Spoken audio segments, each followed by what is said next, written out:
Okay, what's up, guys? I am gonna jump right into this. The fucking Leafs are smacking the Oilers. Let's go. Hello, everyone. Oh, the Leafs are on? Hello. The stream. Wait, it has says you're started. offline. It says you're offline. What do you mean? Your stream. I am definitely not offline. Really? Because it says offline for me and I'm refreshing. Okay. I'll check. It takes a second. I don't have a second. Oh my god. Oh, damn, you're not kidding. 5-1. What's up, Oh. guys? What's up, guys? What's up, guys? What's up, guys?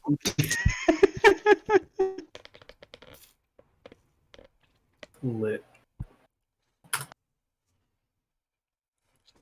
Okay, so before we get right into the session, there is some housekeeping to be done, which is to say that Blaze never existed. The person that you have been traveling with this entire time is a person named Seven. If you have any problems with this, deal with it, because that's what we've decided. The only problem Erlos has with it is that he's named after a number. It's not working again. Before we start the session proper, I will give the players time to... internet. It's not working on my phone either. God damn it. Wi-Fi. Has to be Wi-Fi. I will give the players time to introduce themselves to Seven and talk about the things that you guys have been up to on your travels and how Seven has reacted to it. So please ask Nick a bunch of questions so that I don't have to talk for... Yeah, so you guys start conversing for a second and I have to restart my Wi-Fi because Jessica's Wi-Fi isn't working. God The damn it. reason for us conversing is because you're here. I'm sorry. We have to... It's either that or Jessica doesn't play all night. I don't I'm just understand gonna why get you- a brain. I don't understand why you I have mean- to restart the whole router in order for her to get internet if the internet is working. Well, his is hardwired, probably. I'm off the clock, so I'm not going to intervene. Mm-hmm.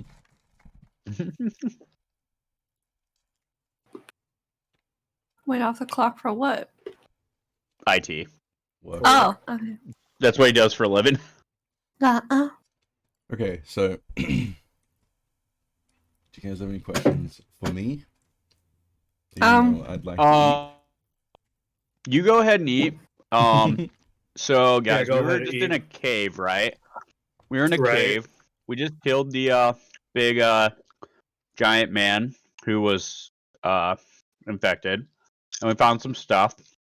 And we put the carcass outside because Lug is a badass. Oh, yeah, Lug did drag that bitch outside. I forgot about that. Okay, I don't know why I put this in my notes, but the last thing I have in my notepad for this campaign, it says, "Twinkle, twinkle, little star, let's have sex inside my car." Okay. I don't know why that's in there. What the hell did we It's in miss there. last week? Jesus. Okay. Lando is 8 now. I mean, I I turned cried for a 5, moment. and then I reverted. What? Yeah, I guess it'd be a good time to catch everybody up. When Jeff gets in, we can catch them both No, even up better. You thought you were dying. on what they missed. Oh, The people that need to hell be yeah. here are just not here. I Yeah, blame kind of- Canadian internet. Erlos Yo, blames not what's doing up, this man? shit 30 minutes before D&D started. This shit was working 30 minutes ago. Erlos's uterus was working 30 minutes ago.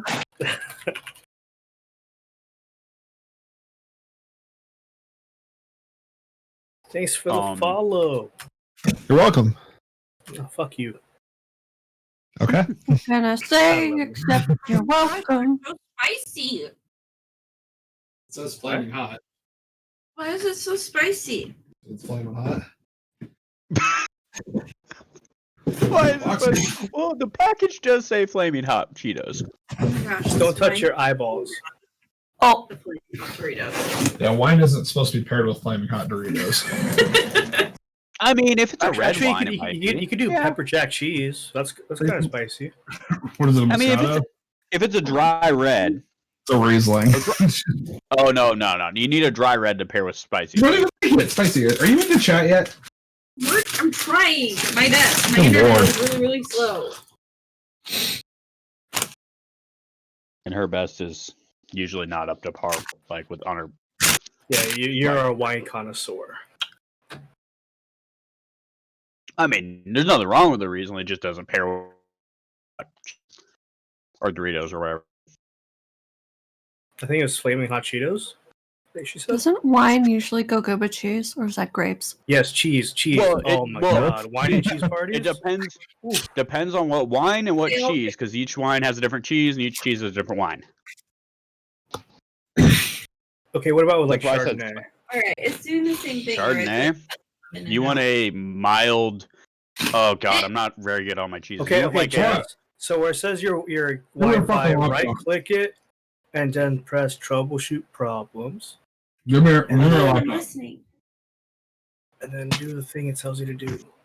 and then when it says please enter password to connect to Wi-Fi, do that. And then go ahead, tell us your social, and I just want to play D&D. Give me your fucking laptop. I'm gonna hardwire this shit. It doesn't have a Oh. port. Hardwired. You don't have a hardwire port? No. Oh my god, you're worthless. fuck doesn't have a hardwire port in there? wait, if it's a laptop I sold you, it definitely does. If it's a laptop though sold you, it definitely does. It absolutely doesn't. Nick, look at it. Okay, Oh my I have money fucking on God, the guy. Jessica. I have money on the IT guy here. Erla says money on Jess's dump. Jessica's actually retarded. Yeah. Thinking Let me that guess, the old Wi-Fi was on the entire time. No. No, it definitely Wi-Fi's hasn't on. before. Okay, I bet if you It troubleshoot says it, the it's like- default gateway is not available, whatever that means. Yeah, nobody heard you. yeah, Right yeah, we did. click the Wi-Fi icon, and it'll say troubleshoot problem. Do that. And it'll literally tell you how to fix your It's problem. gonna reset the adapter. I was gonna say, I bet that's what it is too.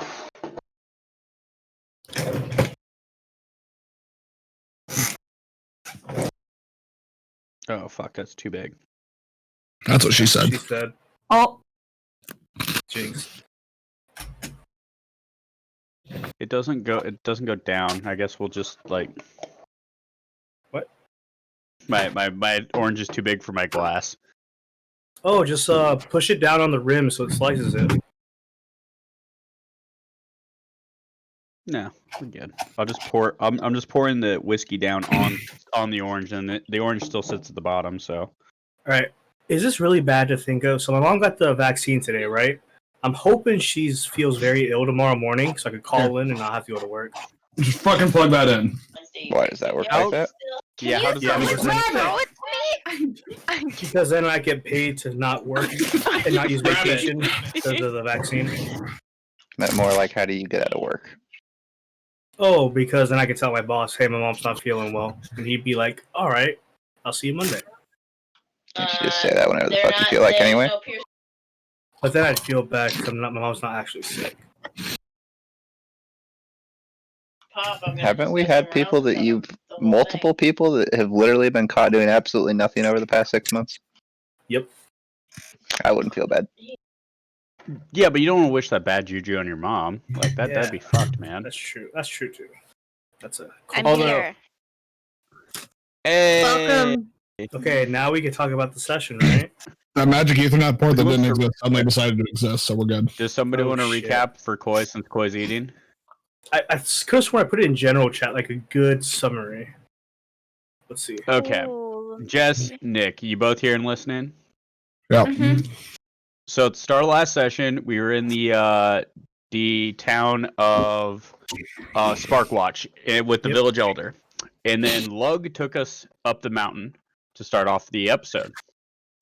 Lug is carrying a giant shield that is basically plowing the road for us because Lug's a badass. And he's like 9 feet tall, giant. Yeah, 9 feet orc. So he's plowing the way. We're following him up. Every half day we have to make a con save to see if we get exhaustion. Everybody basically is failing. Nice. Our first fight I was didn't against fail. some harpies. Okay, sorry. Our first fight was against some harpies. The summary of that fight is Lando and Esme both got drawn in, but Esme decided to stop before she ran off a cliff where Lando thinks the harpies are goddesses and she followed them off a cliff and didn't get snapped out till we killed the harpies. Fact. After that, we continued going. We met these like lion dogs that can fly. Manicores. Yeah, lions with wings. Yeah, they have And they can also they have a face of a human, a body of a lion, and dragon wings. What? Yeah. So we were fighting. Yeah. So we're fighting them, and during that battle, Lando was bad mouthing the lion and turned into an 8-year-old. He started it. Oh my god, are you kidding me? No, I Nope. turned into a 5-year-old actually. And then we reverted retconned to an it. 8-year. Yeah, Koi retconned him to 8. So the other significant thing in that fight is Gideon broke his other arm, so now he has no arms. Yep. And Gravis was nice enough to land him his mage hand item, so now he uses the mage hand item to hold his book so he can still cast spells in battle. Wow. So after that, we continued up the mountain and came across this cave that had this giant in it. We easily killed this giant where we thought it was going to be a hard fight. In the cave, we found a bunch of gems and this Everyone got necklace. 100 gold. Yeah, everybody got 100 gold. We've got gems and a necklace. A headband. Or headband, not a necklace. Yeah, a Headband, journal and with then all this stuff. in a journal that basically said like he was like researching this disease and then he basically went mad. So all the animals we have fought, the harpies, the manticores, and then this guy, have been infected by some green pus disease that seems very similar to the shit we were dealing with back in Fairport because Yep. it has the same signs. And basically they're like oozing green pus. I have a And And question. then after we killed the giant, we heard a gem shatter. And this is a very similar gem to the Crystal. amber one I Yes. found. Crystal. But we don't have it. There's no magical elements to it because it shattered as soon as we killed the giant. I have a question. And Why is then- Dos a Mexican guy, and why is Erlis upside down? That's a great question. That's my uncle, Upside down, Juan. bouncing on the There we sea. And then I guess we are Lug.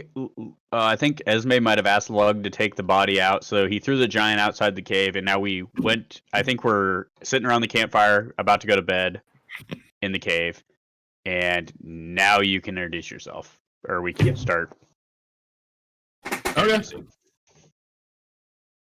Yes, now would be a perfect time for Seven to get reacquainted with the party, since you have been traveling with him and you would know things about him. You Okay. wanna start, Nick.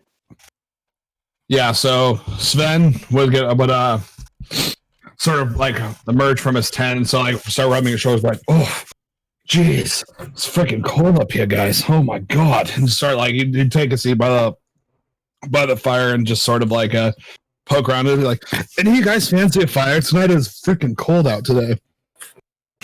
Fire? I Look like at fire. Lando. I will immediately start doing my firebolt and light a fire with Lug's help. Sven's gonna say like, oh easy slugger. Oh. Lug has already assembled a little campfire that he was about to start sparking, and then you just almost blow his hand off with the fireball. Sorry, I'm still working on that. So Sven's gonna kind of walk up behind fuck with Lug and sort of like clap him on the shoulder. Like, we all right if we join you, big guy? Lug just looks at you and nods. Lug's mute, by the way. Oh yeah, okay. I don't remember that part. Oh, yeah. yeah. Lug's mute. He had his tongue cut out. Oh yeah. I do remember that now. So yeah, he's just Sven's gonna like cast him like a wry smile and sort of sit down by the fire and start rubbing his hands from him and be like, oh man, feel a little chilly this journey, a little bit out of my element for sure.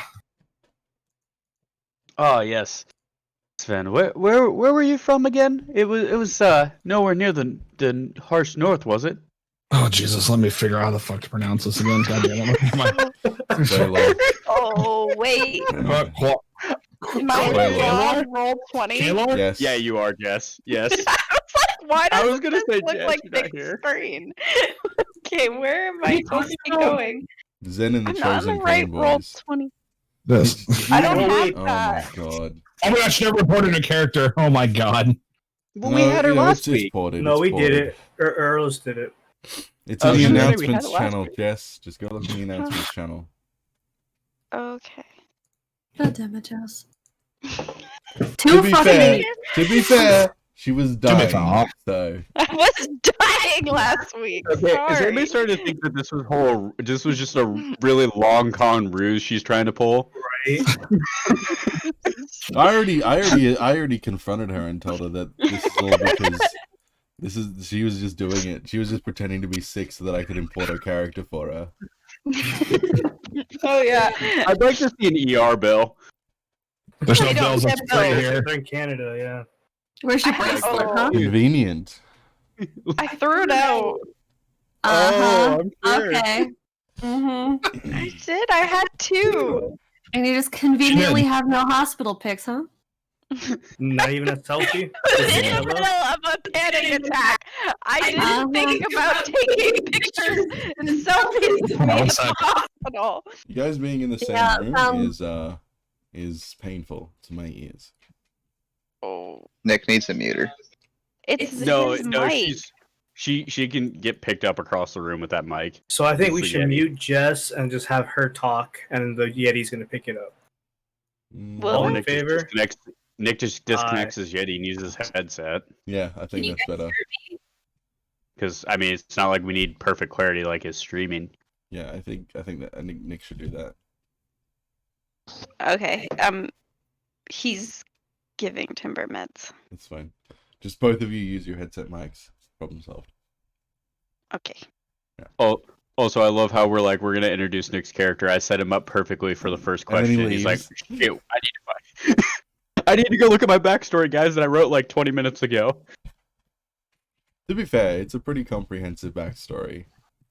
Oh, we were giving him shit because he kept telling us how long. I'm like, "Oh, that's not long enough." Nick, did you hear what they said? Can you guys hear me still? Yeah. Yeah, But not double now? correct. Yeah. Yeah, no. Cool. Okay, so first of all, fuck you, Nick. Second of all, what was happening? Oh yeah. I asked Anyhow, you are where we you getting live. back to this, or are we like, Yes, we're waiting on Okay. you. So Sven would sort of sit back in his chair and like cast a little bit of a disdain look towards Gideon. He's still a little uneasy and a little bit miffed about what happened back with the other two fucking characters whose names I don't see right now. Oh my Shade god, and Betty Violet. and fucking. I'm bad with Oh. names. But okay, he's a little bit troubled with him right now because he's been friends with Gideon along the way, and so he holds his friends close to him, so he's a little bit miffed about it. But so he kind of speaks a little carefully and is like, "Yeah, I'm from Quoth. It's a seaport, so it's usually fairly mild here. We don't see as much snow as there is up here on the mountains. You could kind of tell in his voice he's a little bit struggling with this, and he's a little bit upset still, but trying to get over it." Hmm. You also Wait, did you have say you were a Quoth, fisherman too? What's that? Oh no, he's not a fisherman. He just comes from like the town he lived on was a seaport town. Quaylor. Kaelor, yeah. Kaylor or Quaylor? Quaylor. Yeah. Quay. Okay. With a Q or a K? Quelor. It's funny Quaylor. because you chose that, and it's the setting of my other campaign that I had running. It's where everyone else started. Okay, yeah, Fair. I see which one he's talking about then. You also serve Savaris? Cast her eye smiling like, I do indeed. Servaris and I, yeah, he's my master. He's brought me great powers beyond my wildest dreams, and I give myself and my services to him full-heartedly. Ooh, what kind of powers can you do? All sorts of neat stuff. Like what? Show us. Are we about to take a long rest, or Yeah. It's pretty Yeah, dark out this- here. yeah, we're about to go to bed. okay? So he's just sitting there, and he sort of like casts a smile, and then like he just snaps his fingers and immediately casts Disguise Self, and just turns into like this freaking like Carmen Electra looking like fucking chick, like just absolutely like fucking bombshell supermodel type girl, and then just Is like this before or after Dennis Rodman? before pre-Dennis Rodman. Okay. They just immediately snap back and be like, something like that. Yeah, all sorts of fun stuff. Whoa.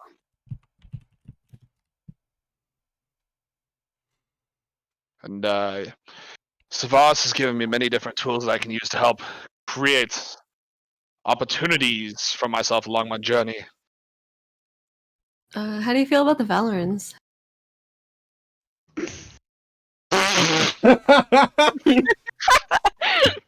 Come on, man. Bruh. The fucking Come on. quiz here. Yes. Yeah, that's the whole That's point. the whole of point of this. It's for them to ask you questions. You had 2 weeks to fucking prepare. Come on. I dead ass was not like I don't. You know the I presentation was part when they're blanking like, on any questions? This is that part. that. Yeah, and I hate And it it's when they all have questions. questions there. And except we didn't get any presentation to ask questions from. So I walk up to the front of a classroom. What do you need to know?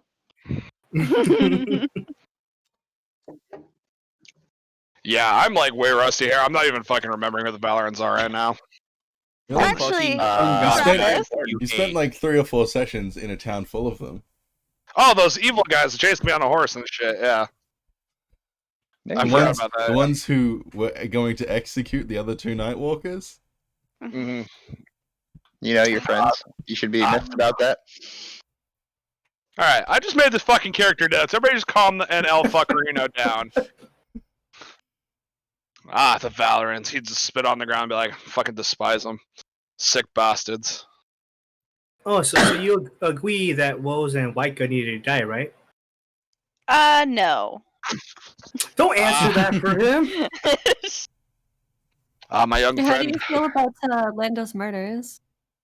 You know, sometimes things happen in the middle of situations where the people die. You know, sometimes good people die in the middle of situations. You know, I understand both sides of the equation. I support my friends, and what's done is done. We can't bring them back. We can't hold grudges. We must move on from this if we are to grow. So you okay with Gideon killing your 2 friends? Gideon already knows how I feel about that. Yeah, Gideon. How does he feel? Okay. First off, I didn't kill them, per se.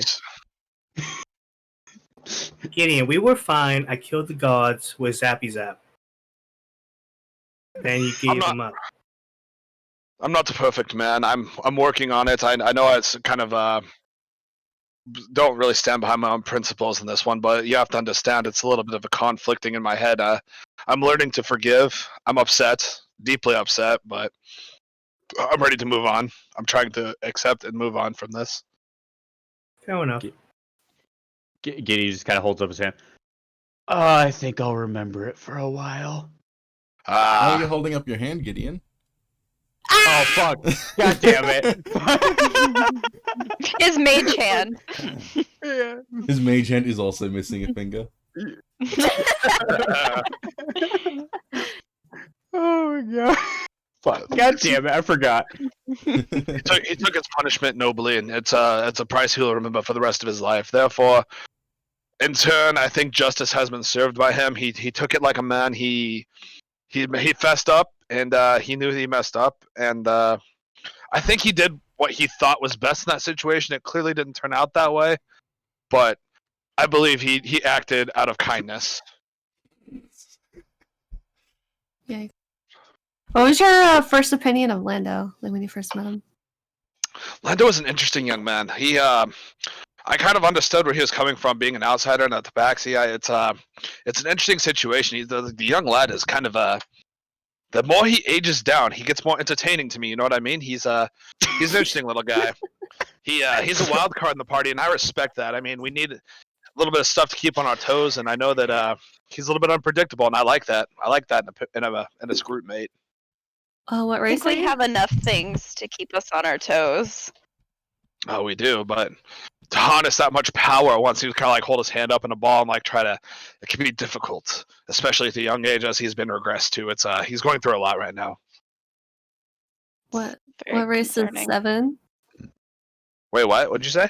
What race is 7? Human, very human. Okay. Yeah.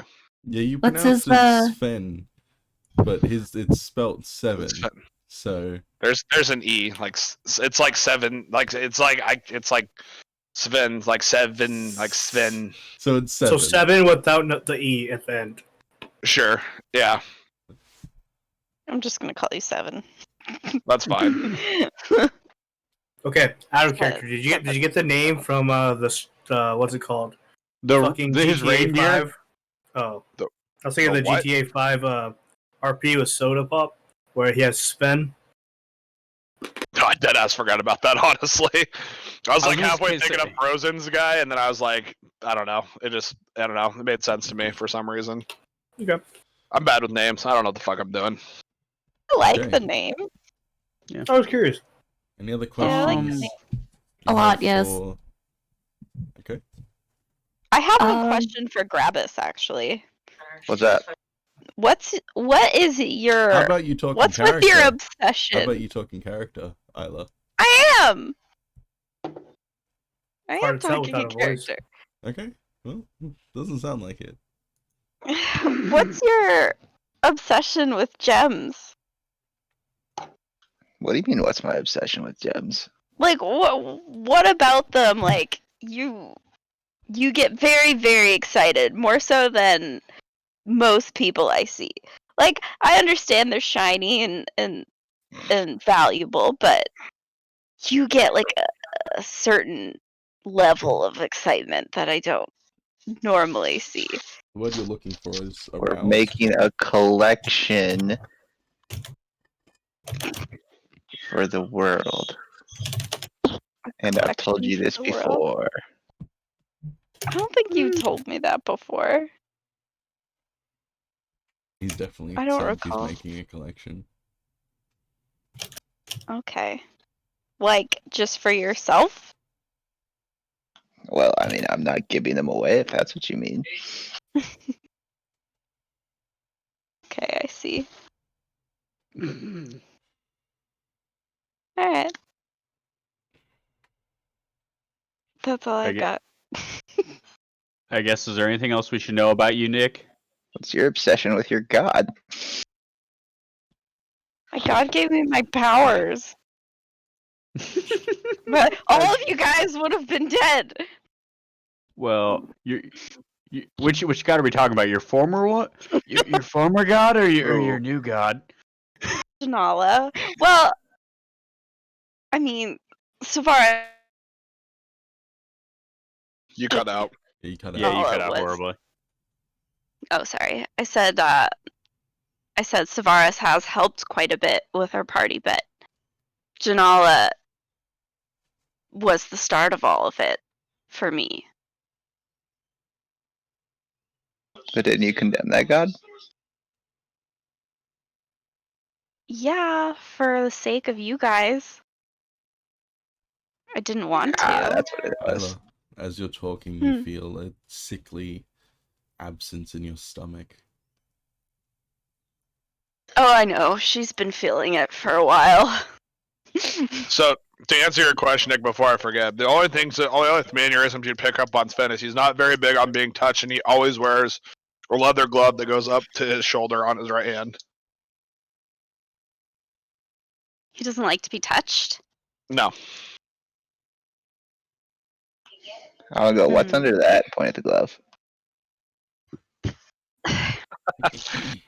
Sven's just gonna kind of cast a look at him and like sort of shy away from the question, be like, I just sensitive skin. I have very sensitive skin, and being out this high in the mountains, the sun is much more intense, and I don't want it to be damaged. I have damaged skin on my right arm. Esme So we will can see take it off when we her come down glove from there. and look to What? Sven with her, like, completely void black hand and be like, is it something like this? Yeah, he just sort of like not knowing, like, something like that. Not quite that. Just sort of like point, not quite like that, but similar, something along those lines, shall we say? What's it look like? Can't be that bad. He just sort of like withdrawing to himself. It's something that I've been dealing with since I was born. It's a skin condition. It's we don't know a lot about it right now. Uh-huh. What's it look like? It's okay. So everybody here except Koi and Erlis have seen Game of Thrones. Yep.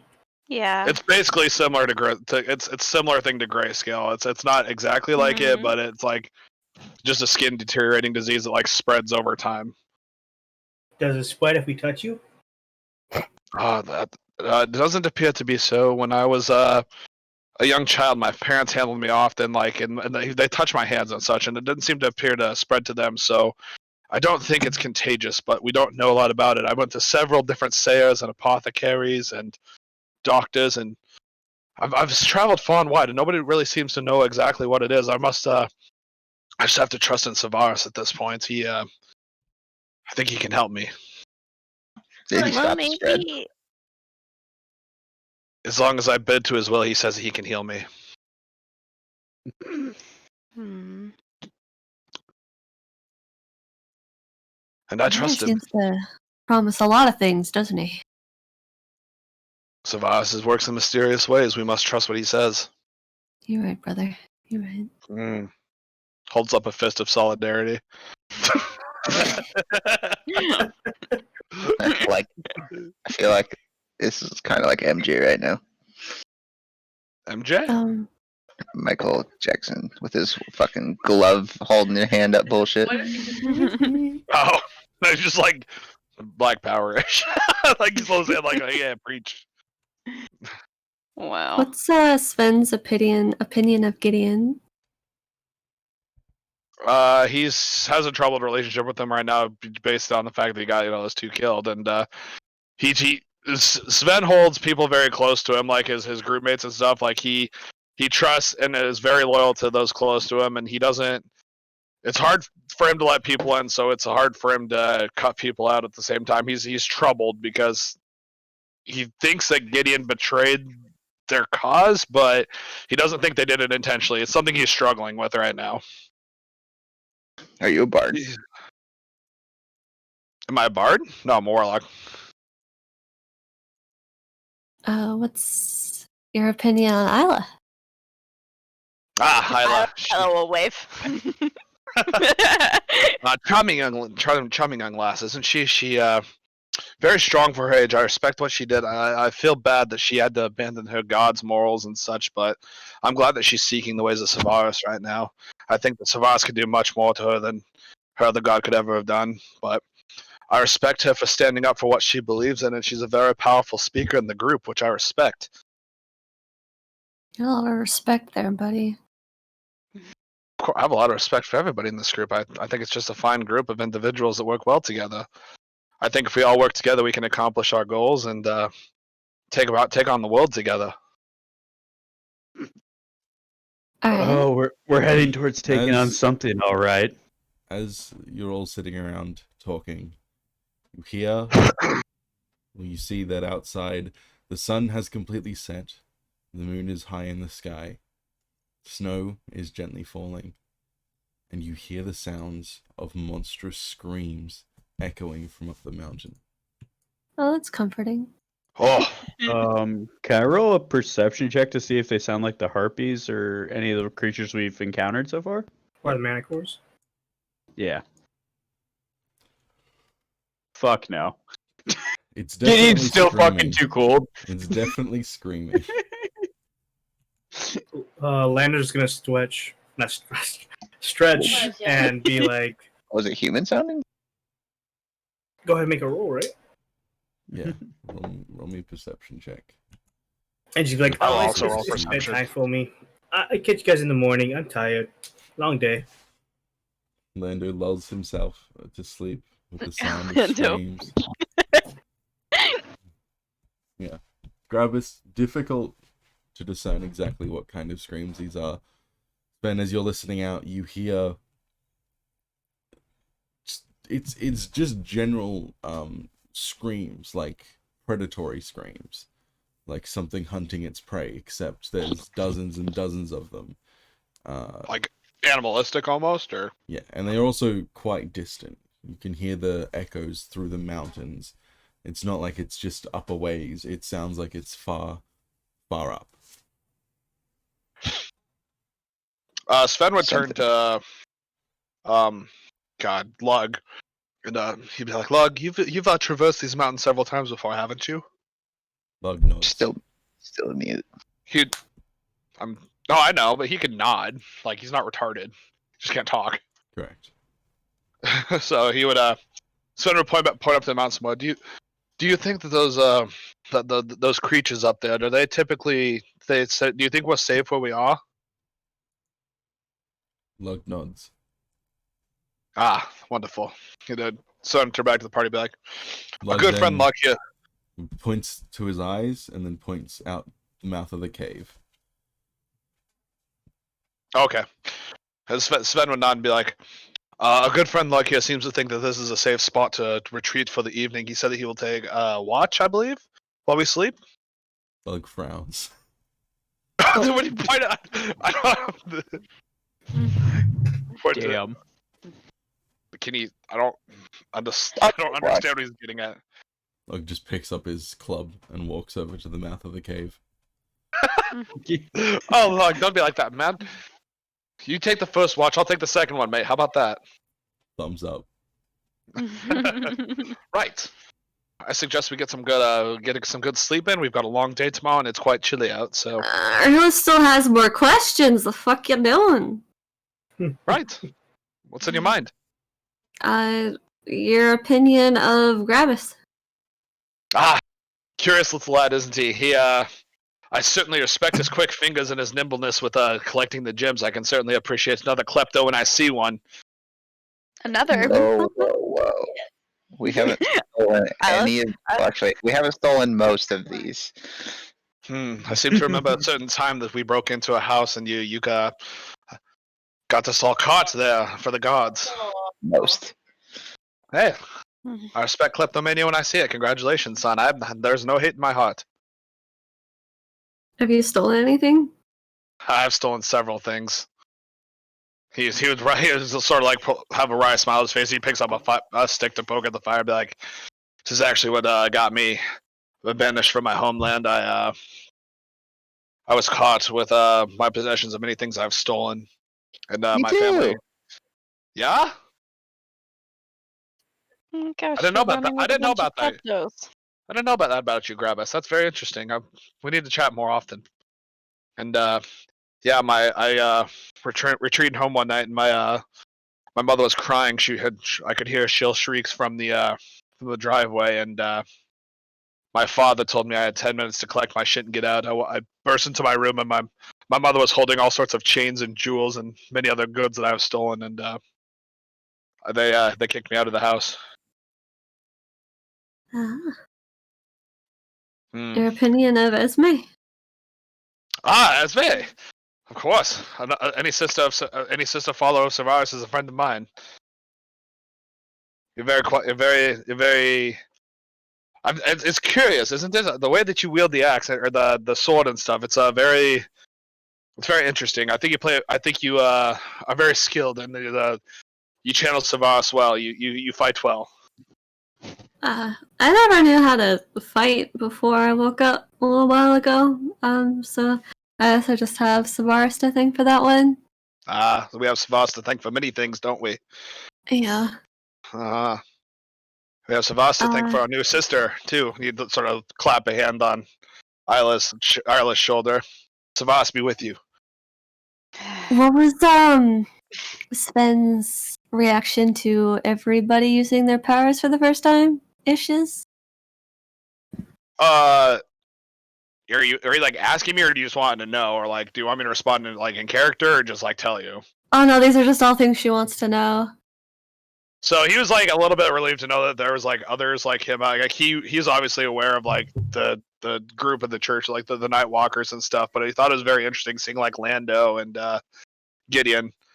it's still a fairly foreign concept to him. He still is a little bit unsure of how all of this magical stuff works. So he was excited to see that he was alone, but still very curious and unsure of how everything all works. Gotcha. Mm-hmm. Anything else? Hold on. You're fine. How did Sven react to meeting the other Nightwalkers in the basement? He was very excited. He was very he was so new to the Nightwalkers that he didn't know that there was that many other groups out there. So he was very welcoming and very excited to get to know them a little more until Gideon happened. Yeah. But- Reaction to seeing Savaris' appearance? Humbled, very. I mean, I'm trying to think of a way to describe it. Like, he's extremely humbled and very thankful for him to appear and very obedient and worshiping. Basically, like if any Christian saw Jesus appear out of nowhere type reaction. Was it your first time? Yeah, this is his first time. Okay. Alright. And what gift did Savaris give you? A tome. Tome. Sick. Yeah, bruh. That. Does he speak to you through the book, or what's that about there?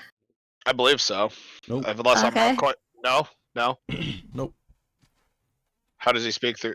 I don't see. This is the part I was kind of wanted to talk to Koya, but it's my fault because I waited too long. You don't talk How does to he speak to me Savaris. then? I don't. Nope. Okay, I don't talk to Savaris then. Yours is more of a typical relationship between like a follower and a worshipper and a god. Okay. Where you kind of just pray and Savaris responds in actions rather than words. Okay, then yeah, that's until you actually met the party and actually spoke to Savaris, and now talking to him is more common because you actually have access to him. Right. Okay. Oh, there you go. Sorry, I guess that's something I messed up on. until you first met Savaris, and then until you secondly met Savaris in Fairport. Okay. Yeah. How did he feel about Esme giving him the necklace? That's giving me the necklace. Yeah, Nightwalker necklace symbol thing, or did you already have one? You already had one. Yeah. All right. It's So that just didn't happen. It's a black sword with flames around it. Yeah. Yeah. So add that to your inventory. If Blaze is dead, would we still have met Anton back at the village, or is he Yes. retconned too? Okay. Anton was there to solve the problem of the pixies. How are we gonna say that he died? One of you killed him. COVID. Okay. He was just another collateral in the fight. All right. Can we have a fish? New fish? Oh God. No. Okay.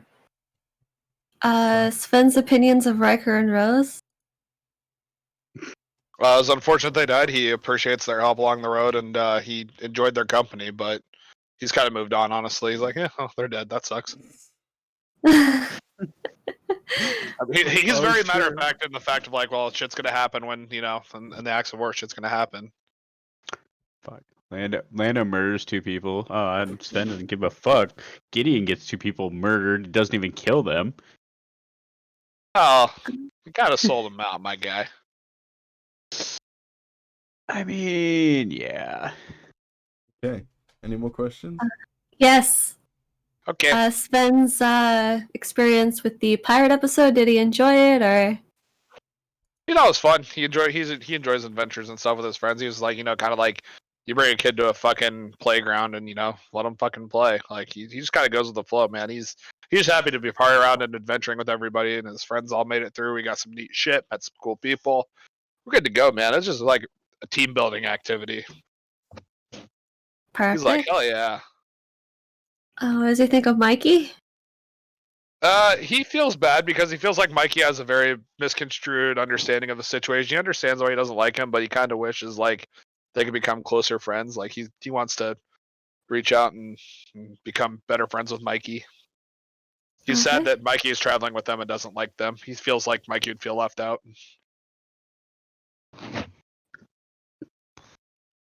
How does he feel about like the kind of murdering of a lot of people in Canestone, was it?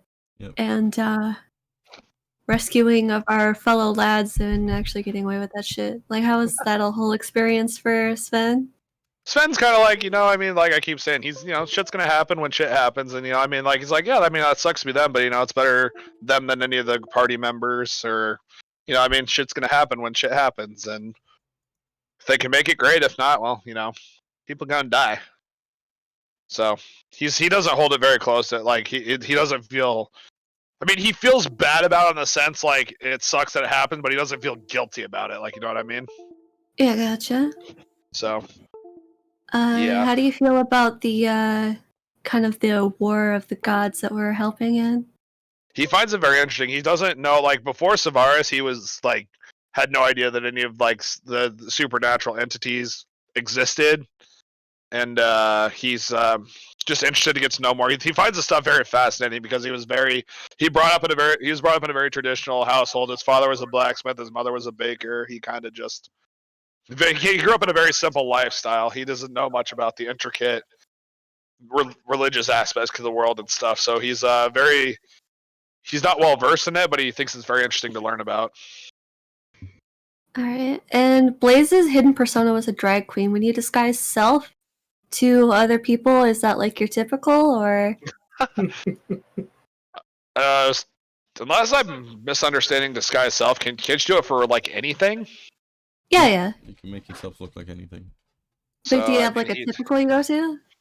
Not really. It's mostly situational based as far as he plans on using it. I mean, he kind of like can do whatever as far as he doesn't have like an alternate ego or anything. It's just like depends on the situation type thing. So when you seduce the guard in Canestone, that was just like a one-time thing of a drag queen, yeah? Not necessarily a one-time thing. It was a thing that needed to happen in that situation, but I'm not saying we're not going to go back to that if we need to. All right. Yeah.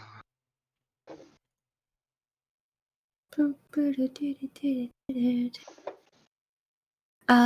we went to the cave after we fled Canestone, or before we got there, and the giant was like, hey, eat this eyeball, and we all kind of ate it. Did you eat it too? Tentatively. He doesn't want to be disrespectful to hosts that welcomed him into this house, but he was not very excited about eating an eyeball. He grew up with his mother being like the renowned pastry chef of the town, and like he's had some amazing like butter tarts and shit. And so he's eating an eyeball is definitely not in his repertoire of daily activities. Sven and Esme are both supposed to have 3 Eldritch Invocations if you don't already. Yeah, Arliss thought it was 2, so she deleted the night vision one, and then you were like, no, you have 3, and then she just forgot to add it back, so it's fine.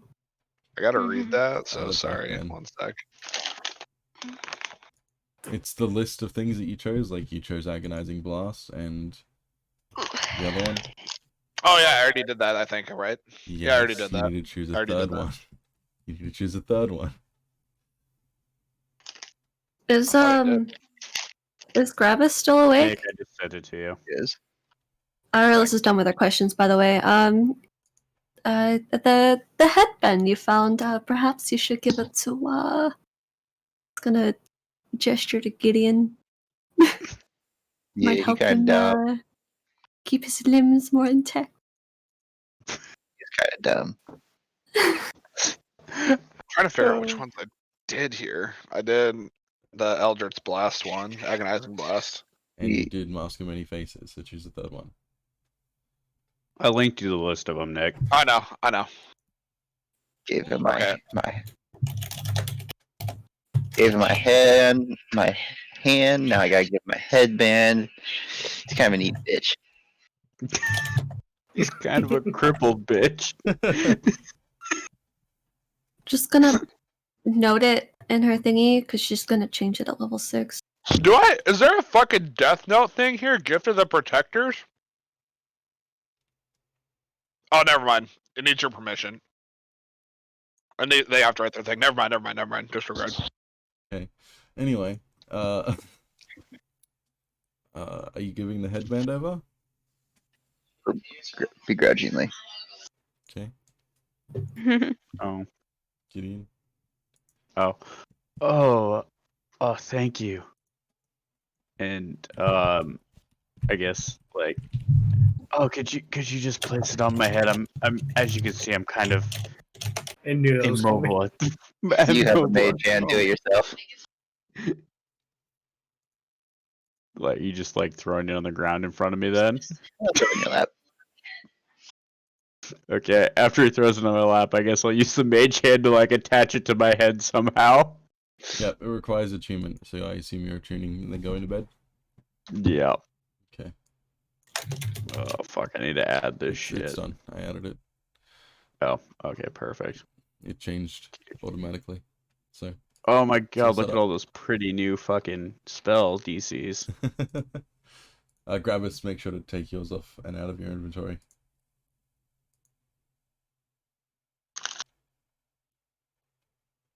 I unchecked it. Does that count? Yep, that's fine. After, after he gives me the headband. Do you want the bag? And he kind of like gestures to the bag on his side. It can hold all your gems easily for you. Ooh, yeah. I never wanted it in the first place. You didn't want it? No, you guys just gave me the bag of holding. I was like, okay. I think How it perhaps happened? I don't remember how we got it. you should also give Gravis your gravity item while you borrow his gift. I can't use that thing. He's gonna say I don't think he can use it technically. Would you be able to show him? It can't be that hard. What? He can't use magic. Has he tried to use magic before? I mean, I'm asking Koi out of character. Like, can he? Like, I'll give it to him. Haven't tried. I don't want it. Oh, okay. So yeah. Okay. Here, you can try my sphere. He just said he doesn't want it. Oh, okay. Well, okay. You can at least take the bag then. Yes, You taking the bag of holding? absolutely. Fucking great. I don't have to deal with that shit. You can keep your own arrows. Gravis Oh, could have like anti-gravity all of his gems and made like one of those little like baby like carousel thingies. Fucking You just can only spins do- around me at all times. Yeah. That's not quite what the sphere does. Okay. Anything else anyone wants to do before bedtime? I'm just putting my gems in the bag, but other than that,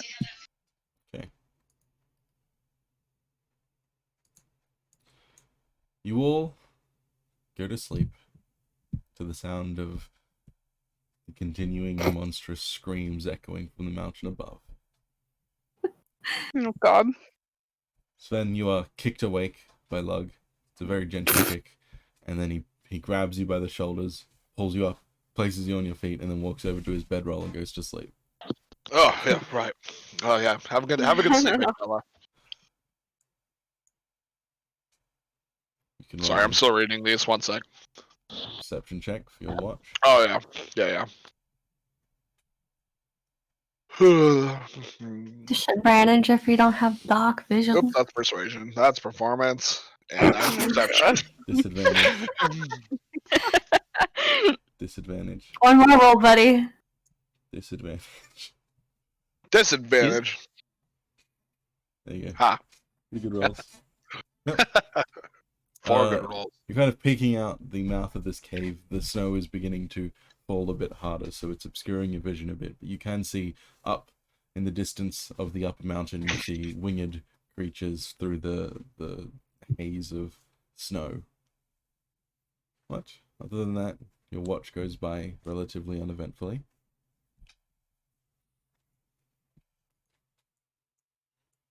Mm-hmm. You just going back to sleep? I feel like I should probably wake somebody else up, shouldn't I? It's up to you. He's gonna go wake Kyla up. Oh my god. I can't see in the dark. Ella, you are woken up. Oh boy.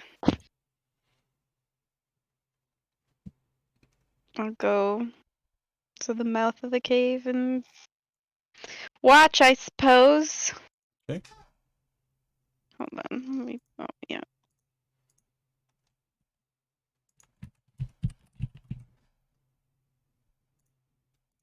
Did that not go through? Nope. The fuck?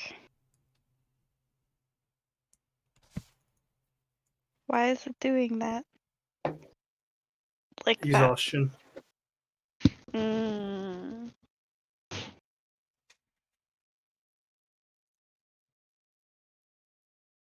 You can take This a is the point off boat. after your long rest, though.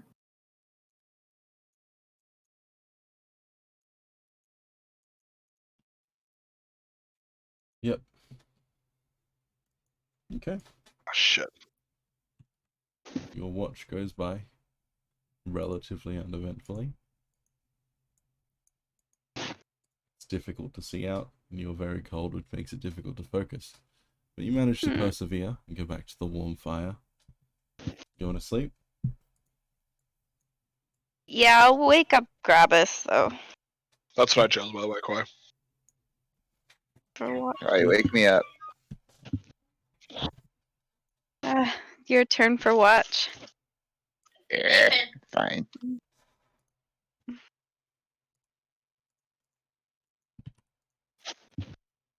Okay. I was gonna go back to sleep.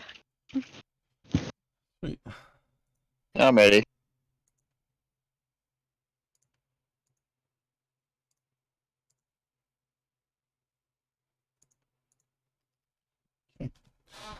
Grabbus, sun eventually rises over the horizon, and the night comes to an end. Grabbus, you notice that about an hour before your watch ends, just before the sun starts coming up, the screams up the top of the mountain stop. And it's silence by the time your watch finishes and everyone else starts waking up. I was going to say, thank God. So we Lug. can remove a point of exhaustion now? Yep. How many points are we supposed to have? You weren't here last session, so you can just start at 0. Where do you keep that at? Like, I don't even know. Should. You have to turn it on. On the very right hand side on the cogwheel. Oh, Koi's doing it. There you go. Oh.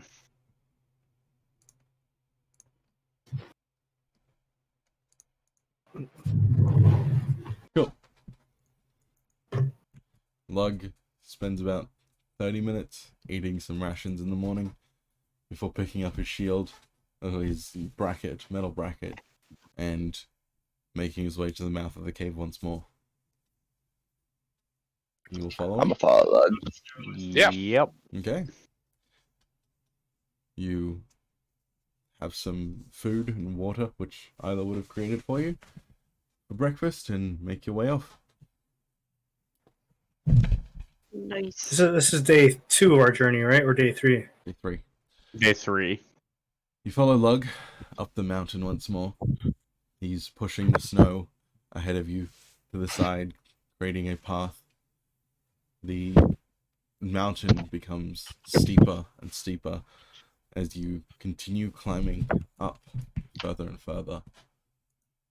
As you ascend, I need everyone to make me perception checks. Perception. See if I get it right on the first try this time. Consistency is the key. Gideon's like starting to warm up a little bit, feeling a little bit better. Wait, After how'd you a get nice plus wa- 4, Isla? I have no clue. She has You guidance have on. guidance that you never fucking use. Erlis found that out Wait, last what? week, where she's just like, she never has this on. What is Erlis it? made your Erlis Oh, made your Read the character sheet, spell, actual Jess. character sheet. The There's cantrip. guidance. It's a cantrip that basically gives you a 1d4 on all your rolls. Not all of them, but Oh. Skill check. Well, skill your checks. skill checks. Yeah, your skill checks. I don't know how to keep that on. There's It's a on. check. There's a check. Jeez. If you keep don't it click on. it off, it'll say. Oh, nice. Wow.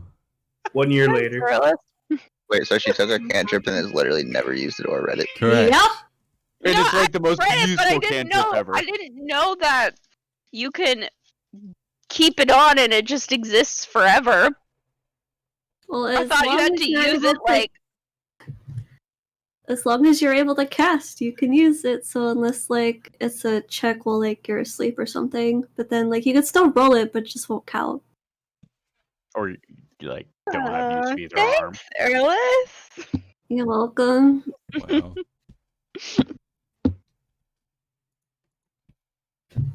That's helpful. Yeah. We're pushing up through a crevice in the mountain. When all of a sudden, Gideon and Isla, you hear the sounds of flapping wings above you. As you no. look up, you see two creatures monstrously stitched together. Some kind of monstrosity or abomination with the head of a dragon, a tiger, and a goat with leathery dragon wings. God These creatures damn. land down in the crevice in front of you and rear up. I need everyone to make me dexterity saving throws. Oh my. And since I was alert, Do you have the alert feature? I do. Then yes. Well, actually, yeah, fuck it, I'll give it to you. Isla's mortified. Fuck, doesn't matter. Okay.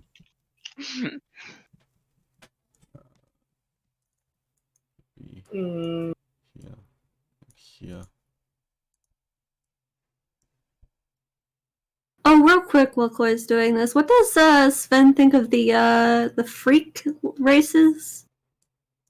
The freak races? Are you pretty not much it's normal? just Esme now. Okay. Wait, I heard like 3 people talking at once. What'd you say? What does Sven think of Esme's race? Like he's like he has an open mind at this point. His mind's been blown by the whole existence of magic. He just assumes anything and everything's possible now. He's just fascinated by it. Gotcha. holy fuck. Okay. Anyone who failed their DC 15. Thankfully, Lando and Gideon, you actually don't need to make this save. I So, was about to say I'm already fucking down. lucky for you. Wait, why Yeah. why not? Because you're not in range of it.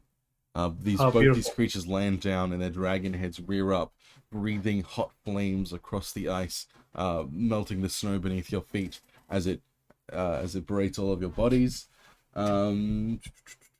The Sven saves, Isla fails, Jabba saves, and Esme fails.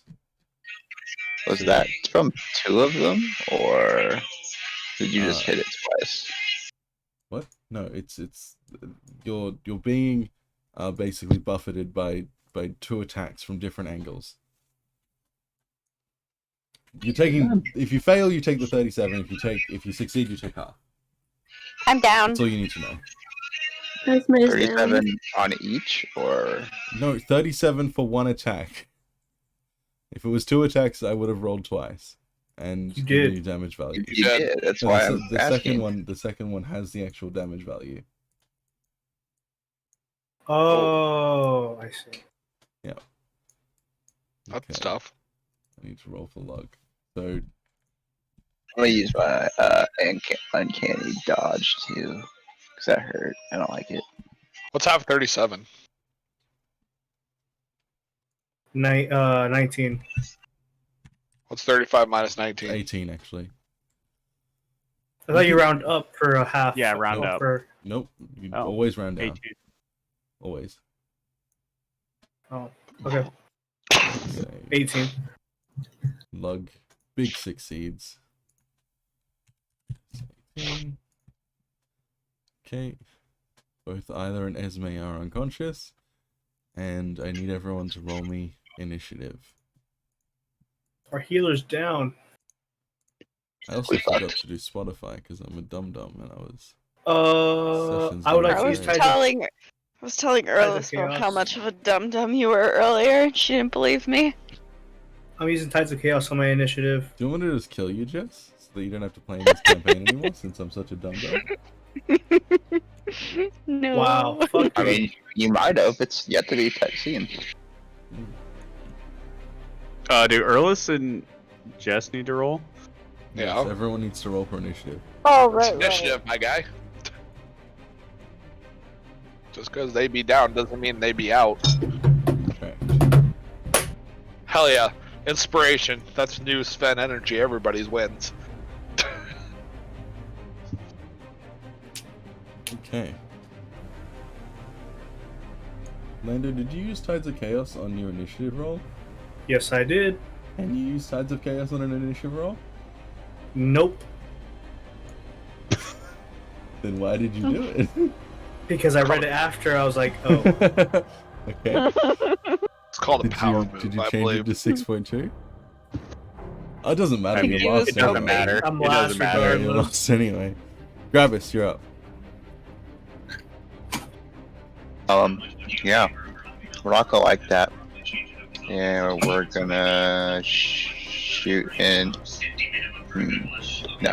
We're gonna dash behind this. I'm assuming this rock's big. It looks big. We're gonna dash behind, or move behind the rock, not dash. Yep. And then we're gonna try stealth. I think that should work. I put the Spotify link in if anyone wants to join. Oh, sweet. She's Yep. And then we're gonna peek, come back out and peek around the corner, Good enough. and we're gonna shoot that fire bitch in the head.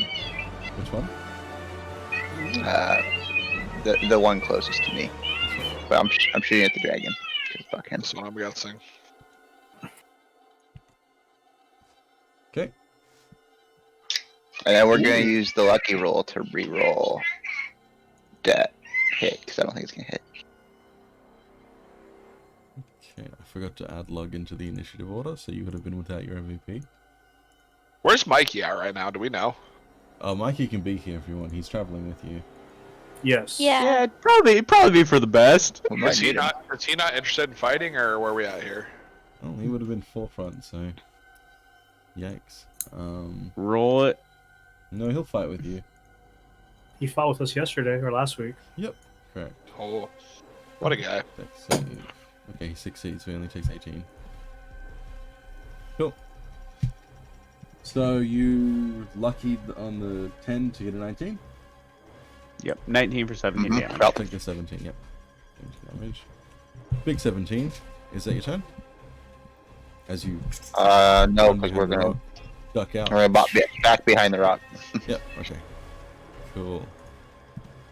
Did I roll for Mikey? I think I rolled for Mikey. Nope. There we go. Wow. Sven. So upon these things attacking him, he's gonna like sort of take a step back and be like, "Oh, dear God, what the hell is that abomination of a creature?" And then sort of like wave his hands frantically, dismissively, seeing his two friends on the ground, and like one of his hands is gonna grab his head, and be like, "Ah, oh my God!" He's gonna immediately like, bend down and cast Spare the Dying on Isla. Yep. And he's gonna just shake his head dismissively because he's still feeling a little bit of the pain from that, and he's gonna Misty Step on back too. What does that? Does that mean I get like 1 hit point or what? Nope. It means that you're 0 and stabilized. Ah, good. That's Moved good. your lay in there, but not dying anymore. Correct. Here. Yay. Oh fuck! I should probably read that a little bit better. And that's his turn. Okay. That's your turn. Isla. Isla's gonna lay there. Cool. Gideon. She's unconscious. Gideon's gonna use his mage hand, and he's gonna pull out his secret weapon that he's been holding this entire campaign, and give 1 healing my to God. Isla. Oh hell yeah! Our healer is back up. Okay. Yeah. After her turn, so yeah, After she's her gonna be turn. back down. It does like it. And then is that a? I would assume that's an action to Oh. like feed that to her with the mage hand. One sec.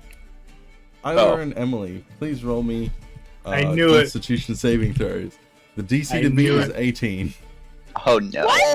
Hey, because it's half the damage taken. where's my constitution? Yikes. Oops, Yeah, you I failed. double that's clicked. 11. All right, who's gonna What? join No Nose McGee Club? Isla, roll me a d20. Esme, No roll me a nose, D20. no nose, no nose, no nose. No Nose McGee. No Nose McGee. 20. Okay. Oh. Ooh, that can't be good. Esme, as you are buffeted by this fiery breath, you fall back down onto the ground. And as you do, you fall back onto a rock which slams up pointedly through your calf, breaking your leg, your left. God damn it! Not again! Isla, big 2. Oh boy. No. As You almost dead. as this flame is absolutely ripping apart your entire body, you feel it just burning away at parts of your skin, and as you fall to the ground, everyone else notices that Isla's left arm is on the floor beside her. Oh, I lost my. This is bullshit. Yikes. are you gonna wield your hammer or your shield, buddy? Okay, Gideon, is that your turn with the vital leaves? That was an action, I'd assume. Yep. Yeah, we're just gonna. Okay. You bitch. You're further Mikey. with me. After Gideon feeds the Vita leaf to Isla to give her the little bit of life, he just like fucking turns around and is like, that was a scary blast. And just When, fucking beelines out of there. When Sven sees Isla's arm fall off, he's just gonna lean over the side and be like, "Oh God, you made it!"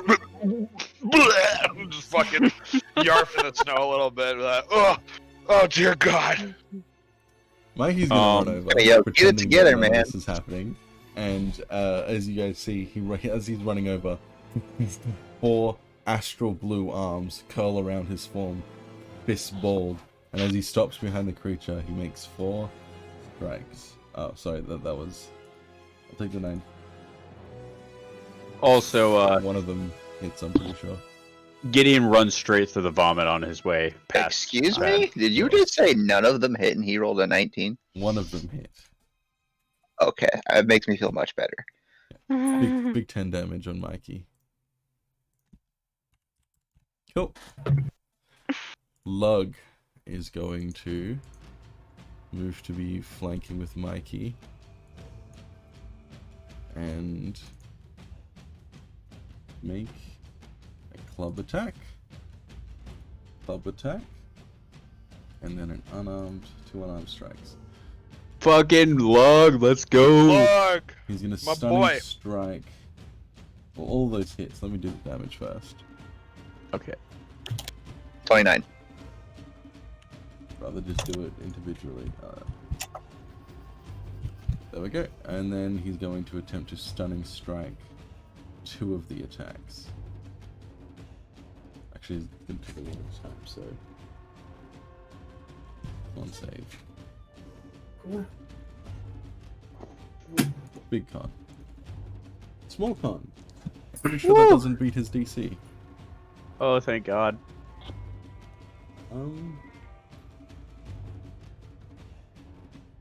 What would 3 plus...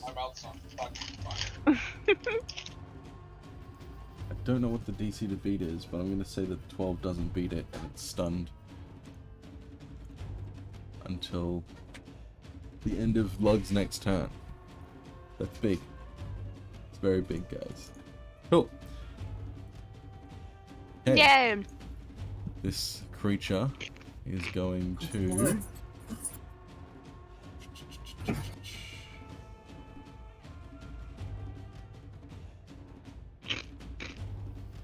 fly up into the air, past the people on the ground, and land next to the one that started running away. Going to make 3 attacks. First, it's going to reach out and try and bite you with its large dragony mouth. 16 to hit. Yep, that'll do it. Yep, you took Okay. 15 damage. Okay. Then it's going to attempt to ram you with its ram horns. 10 Nope. to hit. And finally, it's going to rear back and try and swipe you with its tiger claws. Yeah, that'll do it. That'll Okay. do it. Down. Sven's unconscious. Plop him. Wow. No. Wait, you're unconscious? Yeah. Well, Tom's gonna go flying across the snow. He's face down in the snow. The cum's going to go flying across the snow. His Yeah, Tom the is gonna go cum. flying across the snow. Also, yeah, Uh, Jess and Nick, we learned last episode, turn your thing sideways when you're down. Follow the Fight leader. against Slug. You spin Horns me against right love. round, baby. Right. wait, that one's Wait, no, stunned it's though. stunned. Yeah, never mind. It is stunned. You are correct. Emily, death saving throw, please. Nat 20. Wee. Okay, success. Lando, you're up. Untouched. Lando the untouchable. I'm gonna prepare my It's gonna crossbow date. here, That's legal. and I'm gonna look at the one by Sven or Seven. Sven. You would get advantage against this one. It is stunned. Yeah, but I'm gonna use my Tides of Chaos anyway. Okay. I'm gonna say bad sheep, very bad sheep, and use my Tides of Chaos for my crossbow attack. Yep. 22 to hit. That hits. And then for funsies, I'm gonna go ahead and use Quicken Spell to cast Lightning Bolt.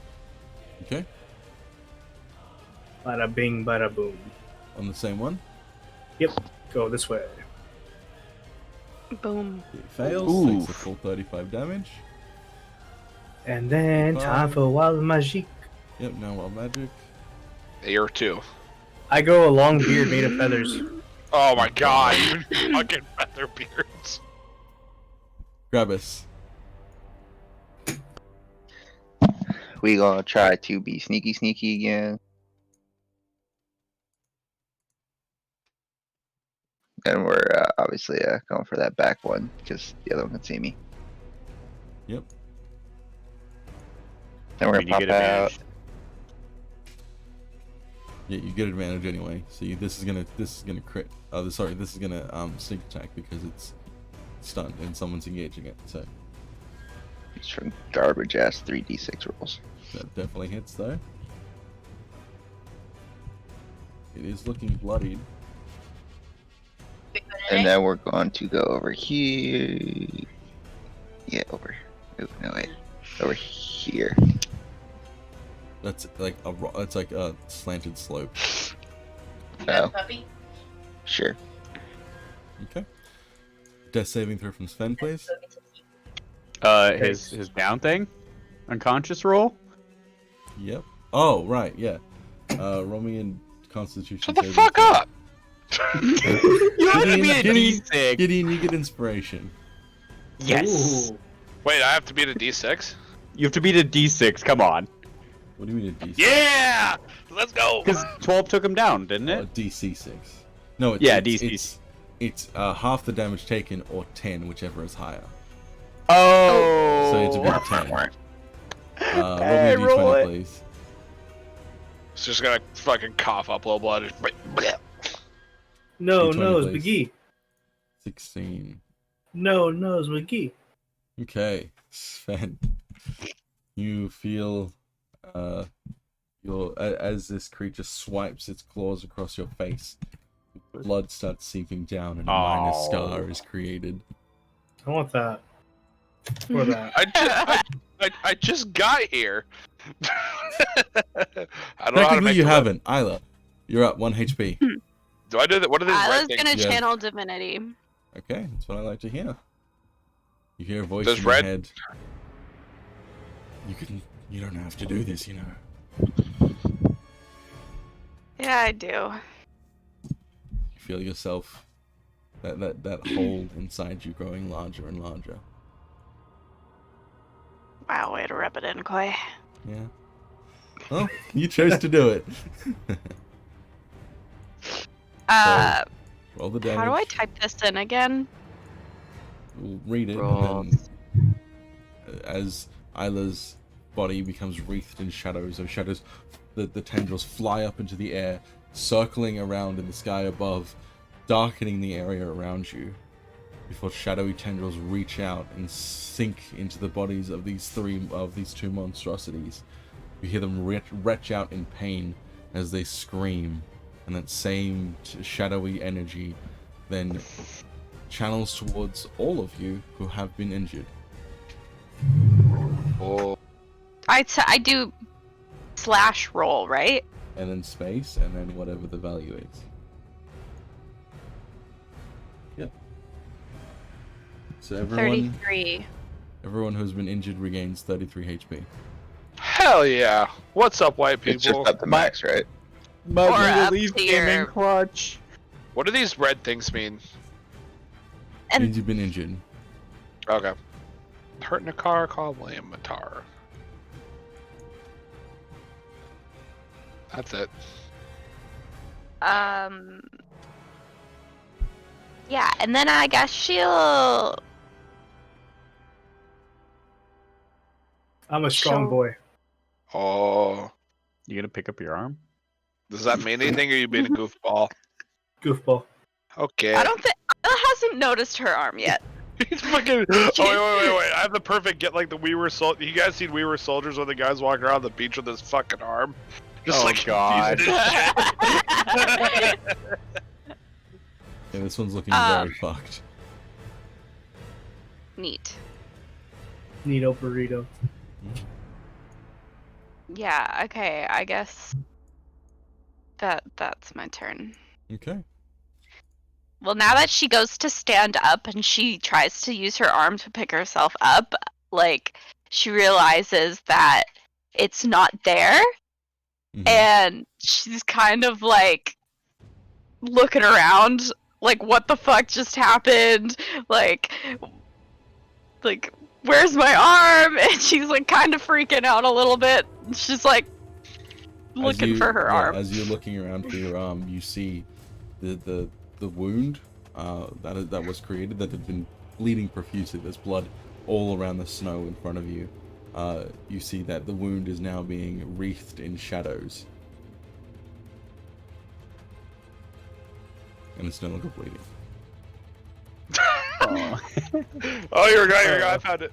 Gideon. This is As right Gideon now. gets back to his running away, he turns around and he's gonna launch. Yeah, I'm within range of this, right? Just look at that. Yeah, Scorching Rays at the stunned one.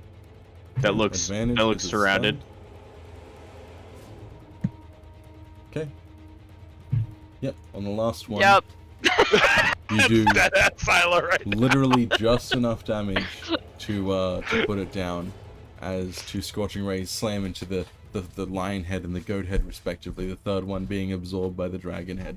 That's not enough. Falls to the ground, dead.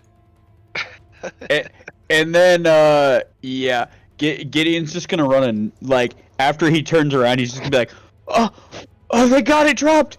Oh God, and he's gonna run another 30 feet off screen. He's gonna turn out. Sven's gonna Okay. turn around and get him. My man, good job, Gideon. you turn towards Gideon and you see that he's running. Where are you going? He's gonna point He- dramatically he's to the got one these- in front of him. You gonna just point see his back. He's gonna point dramatically to this thing in front of him. Like, Does it take okay. a bite? Does it take a bite at his arm?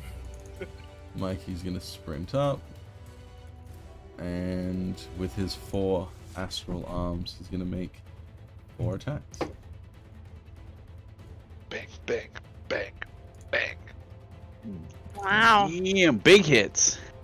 That made 5 by accident, but Oh. fine. 29 plus 5. 34. This thing's looking 34. fucked, yeah.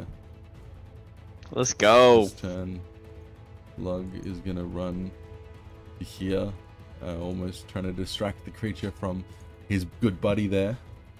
And club, that hits, smack, smack. Oh, I forgot to do the second club attack. Club, and then we're gonna do another stunning strike on the creature. On.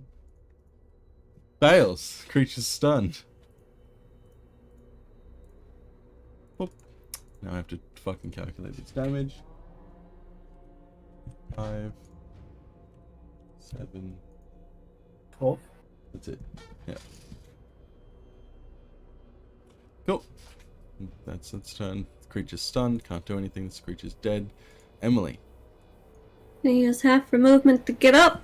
Mm-hmm. The rest of it to move here. Mm-hmm. And fuck, we can't reach. So we're just gonna agonizing blast it. Okay. Bah. Move to Texas. Okay. 4 damage. Big 4. It looks like it's on its last legs, barely being able to stand up. You see that the dragon head has just gone limp to the side. Is that your turn? Yeah. Cool. Lando. Bam. Crossbow 9 hit. Or 18 to hit. 18 to hit, 9 damage. Yep. Is it dead? How would you like to do this? I want to aim at the lion one and have it go right in his throat, and then it comes out his Yep. back. Yeah, you level your crossbow, and then say something an 8-year-old would say, and let loose the crossbow bolt, which pierces straight through the neck and up out the back of its head, dropping the entire creature to the ground. I win. Sven's gonna race over to him and be like, "My man, my little Kit Kat, let's go!" Fucking offers him a high five. Let's fucking go. I'm gonna ignore him and try to loot the body. Oh, he's gonna stand there like a fucking teacher who's like student iced him and just like stands there awkwardly like, Sally, Okay. this thing that's important. A bit. Gravis, can you come here? I'm gonna like beckon him over towards Isla. I mean, I would like to investigate this chimera for the mark, the green mark, From and then take investigation check. any fangs, fur, or anything lootable from the body. Okay. Investigation. As your, I like to investigate for my arrows. as your, Isla's gonna investigate for her right, arm. hold on. roll an investigation. One at a check. time. One at a time. I was Lando. just joking. Lando, Yes. why did you roll investigation check with advantage? I didn't. Oh, That was it disadvantage from Gravis. Gravis. I did, and I didn't mean to. Sorry. Lando, with your 11, you go over to the body and you begin inspecting it for marks. As you get closer, you notice that these creatures seem to have sort of onset symptoms of the same sickness that you've seen before. Their eyes seem to be bloodshot and red, but they don't seem to be. They don't seem to have developed any sores across their body, and they don't seem to be leaking any kind of mucus or anything like that.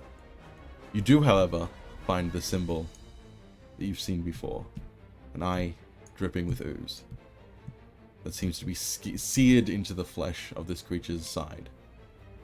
Ooh. I'm just gonna loudly be like, these are some of these thingies attacking us. You can try and take some fangs and furs, but Yes. it's sickly and. Do they look brittle, like really brittle, where Yeah, they're like doesn't- noticeably like decayed? Yeah. Okay, I'm not gonna try. Grabbers, what were you doing? Trying to get my arrows back. Yeah, you get. How many did you shoot? 2. Okay, you get both back. Esme was also beckoning you over. I said I was gonna go over. Okay. Okay. Can you bring out your bag? Bag. Alright. The magic bag.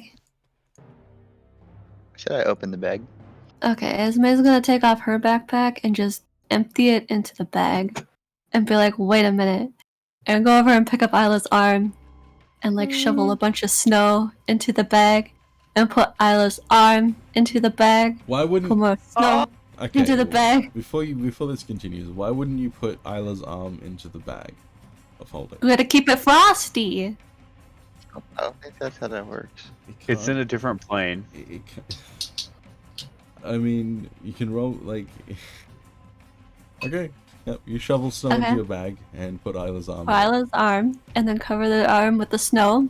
Close the bag up, and then put the bag in the other bag. Stay frosty in the dimension, you know?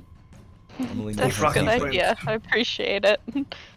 I'm gonna look at her very skeptical as she does that. Like, okay. I will be right back. Yeah, Oh, it's healed up. Lander's Right. gonna follow the group.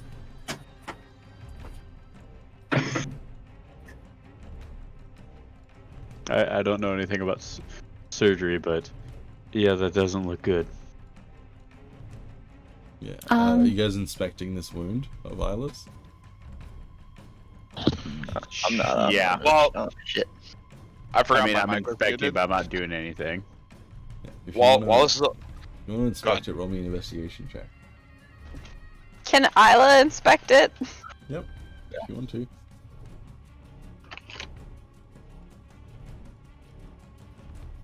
Yeah. Gideon, you see that it seems to Wow. have come off at the just underneath the shoulder, and you see that there are shadows wreathing around this wound, closing it and keeping it keeping the insides from being outside. Mm.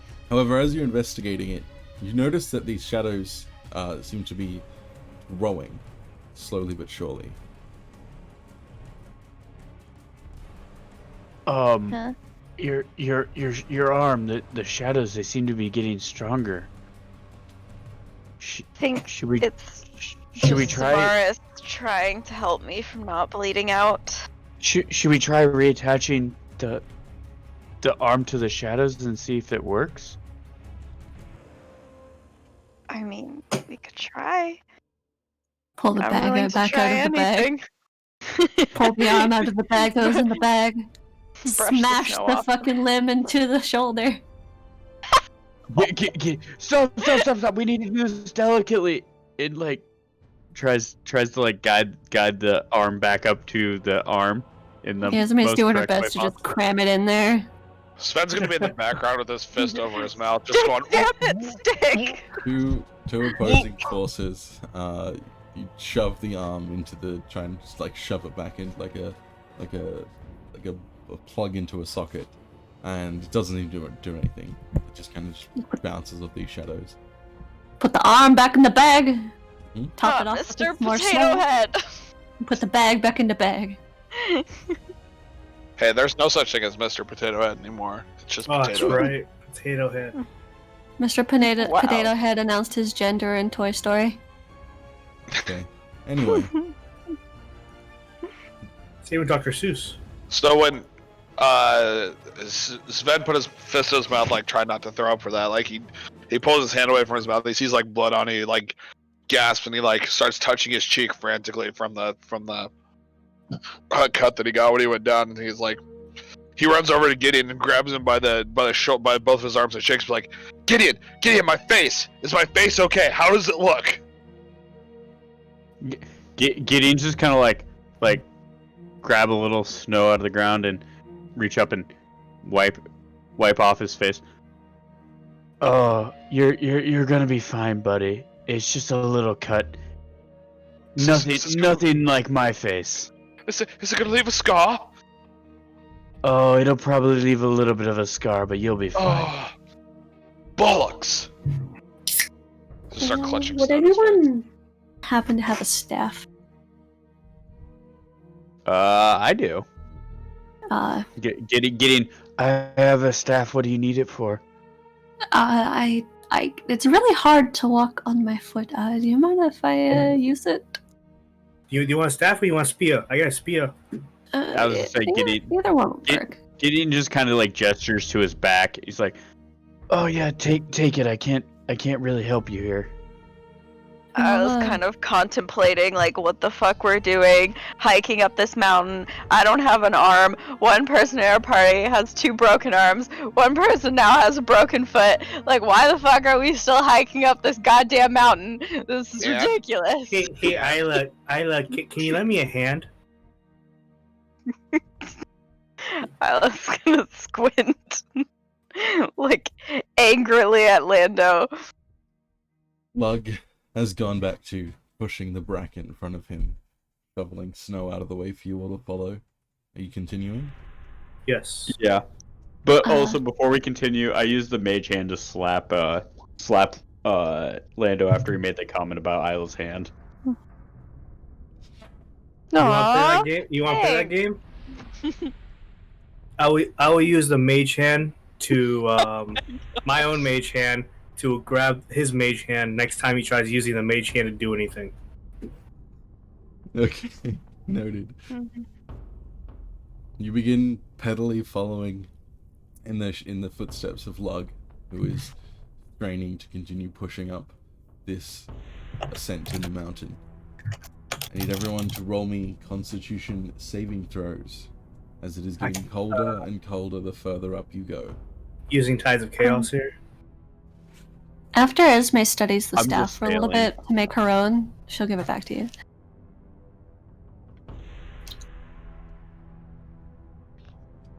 Wow. Oh my god, did I actually pass a con save for once? Isla, take a point of exhaustion. Yeah. As well as Yeah. Esme, as it is now freezing going up this mountain. Thankfully, for the rest of you, the sun is providing enough warmth. But Esme and Isla, you feel as though your connection to the shadows seems to be stopping you from receiving as much warmth from the sun. Aw. That's sad. Maybe it's our injuries. Isla's missing her swamp. Can't say I miss home. Insert Shrek reference here. I'm gonna drive. You continue up the mountain, and as the sun begins dipping over the horizon, you finally reach, it's about late afternoon, 4 or 5 p.m., just before you'd take another Constitution saving throw. You come over a hill and see a valley. Oh, Inside the valley are large buildings, some small, some big, Oh, with thank one god. central building in the form of a pagoda. You The fuck is that? A temple, basically. Okay. This valley is rather big, and you see that there are Uncanny. paths paved to create a small village of sorts. You see many of the buildings around you have been abandoned, and the only light coming from any of them seems to be from the central pagoda. I'm just gonna be like, kind of yell, "Hello, anybody here?" I look like around like what could be wrong with this? You yell it out, you get no response. Lug has stopped now, as the snow in front of you is much lesser, for some reason, than the snow on the paths. This valley seems to be somewhat well taken care of. You see that there is farmland that seems to be trampled and completely destroyed. You see there are large footprints, claw prints, markings on these buildings all around you. This place seems to be almost abandoned. Lug stops and straightens up as he puts the bracket to the side and points up to the central building. Sven's gonna walk up to Lug yes. and sort of like whisper to him, "My friend, have you been here before?" He nods. And that's the building we should go in. The one you're pointing to. Is it safe? Shrugs. Come on, Lug. Work with me here. Let's go to the building and see. It's the only one with light coming from it. Hopefully, there's people still Okay. in there. If there's still people here, good on them. Yeah, as you begin making your way through this village, this place seems to be in complete disarray. You can imagine that this was once a great monastery, but the ground is trampled. There are buildings knocked over, walls caved in. There's rubble over the streets. Farmlands are completely razed. You see that there are storerooms off to the side that have just been broken into and destroyed. And as Do we you see any approach, symbols? I can roll me a perception check, but as you approach this central pagoda, going along the main path, you see that the door is barred. It's slightly cracked, and you can see on the other side there seems to be something blocking the way. Can I cast, when we get close to it, can I cast Detect Thoughts? On whom? Okay. Yeah, why? On whom? You don't, does it have to be a person, does it? Can't you just, like, cast it through there to see if there's a thought? Like, You see can if there's, focus your Any mind person on you can see. one creature that you can see within 30 within- feet of you. where the hell Yeah. do I sit? You can't see him inside the building. unfortunate. I thought you could use it to, like, never mind. Nope. But for my perception check, do I recognize or is there any religious symbols I see or recognize? As you're looking around, you see that these buildings have mostly just been thundered. It doesn't seem like this has been... Oops, my bad. Just based on the amount of like foot traffic, like claw marks and, you know, large monstrous footprints. You don't... Hey, wait. The second part of the spell says when you cast the spell as your action during the duration, you can search for thoughts within 30 feet of you. The spell can penetrate barriers, but 2 feet of rock, 2 inches of any metal other than lead. Then sheet of lead blocks you. Yes, there was no one else but the party within 30 feet of you. Okay. Yeah. So you still Wait, so casting what the happened? spell? What did I miss? No. Okay, you're not casting the spell. Cool. It doesn't seem that there's any intelligence behind these attacks. Basically, I was just trying to find out if this was a like monster of Valor, or if there was like a god. Yep.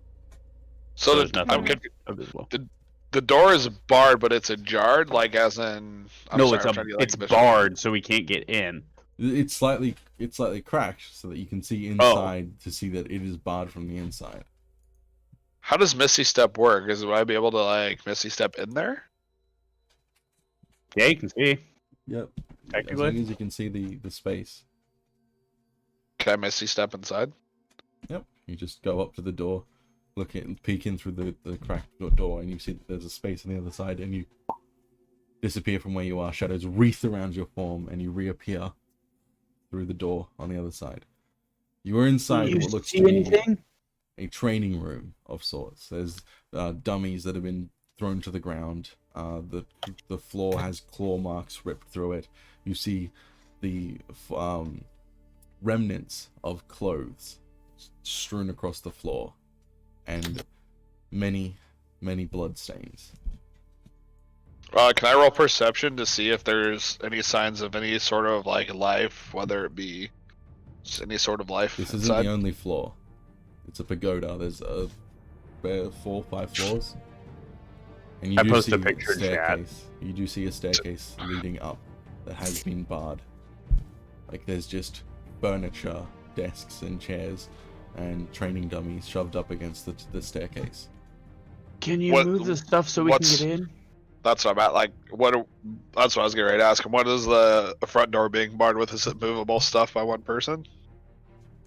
Yeah, give me an athletics check. Oh fuck. Gideon's gonna kind of look at Esme and Isla. Couldn't you jump in there too to help him? When Sven hears Gideon, he's just gonna start grunting and playing. I'm trying. I'm not very strong. There's like a wooden desk. You're like pulling, and you manage to move it like an inch. Oh god, this thing. Oh, for the love of Savaris, this damn desk is just. I need a hand in here. Well, you get a hand, but not much else. Oh yeah. God. He once again, Gideon looks at Isla. Can't you step in there as well? Pose. But you're gonna do more If fun you hand could than I take am somebody with with you, take Lug. He could be able to move anything. Lug walks up to the door, and you just hear "Boo!" as he grabs his club and slams it into the wooden door. The desk that you're trying to push just goes flying in the opposite direction as the door swings open. There's now a large dented wooden club marking in the door. Do I take any damage from that, or? Nope, it just flew out from like you were on the side trying to push it away, and he just flew it. This man's gonna stand there with his hands and be like, "Ah, right. I suppose that's an effective way to do this as well."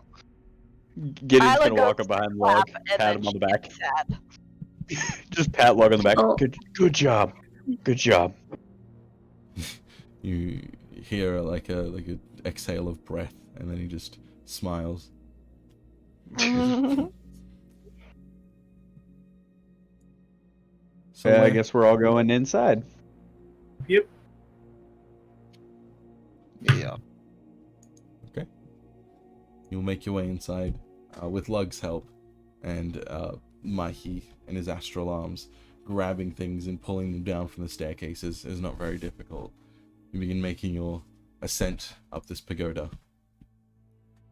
Yes. As you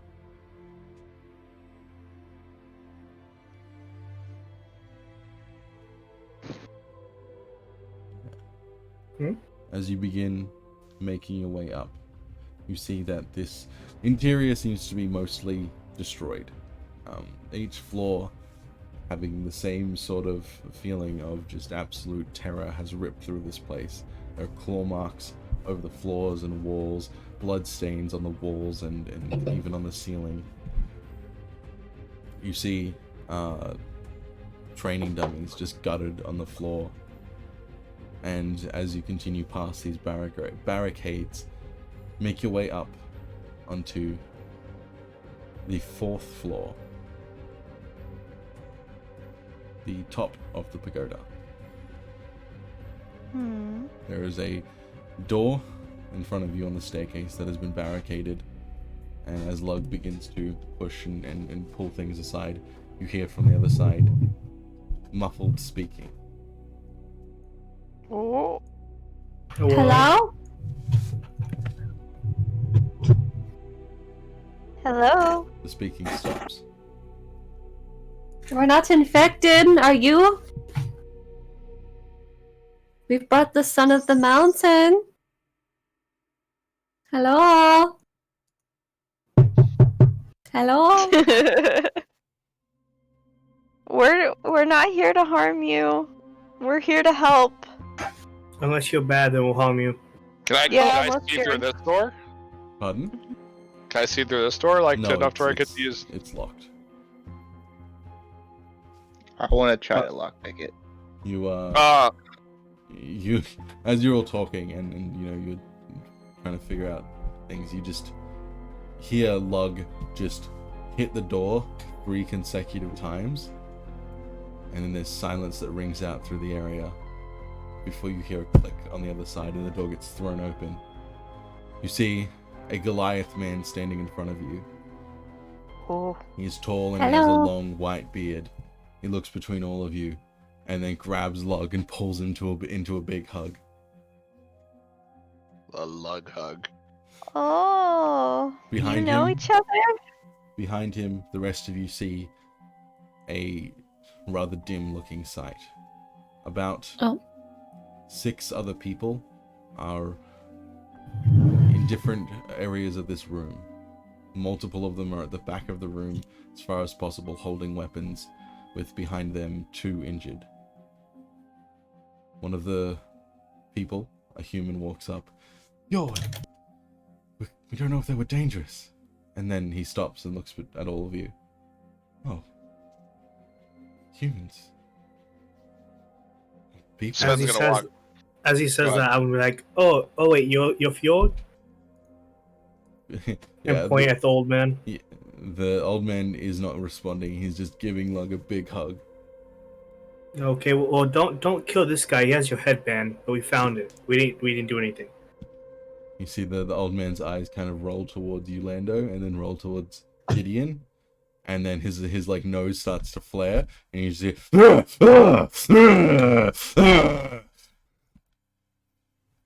as We he found it let- on a dead body. Someone stole it. he lets Lug go and attempts to start walking forward towards you, Gideon, like down the stairs, and Lug just kind of holding him, trying to hold him back. Gideon with his arms like, I'm sorry, our friend here, she can treat your wounded. And he's gonna look at Isla. Go help.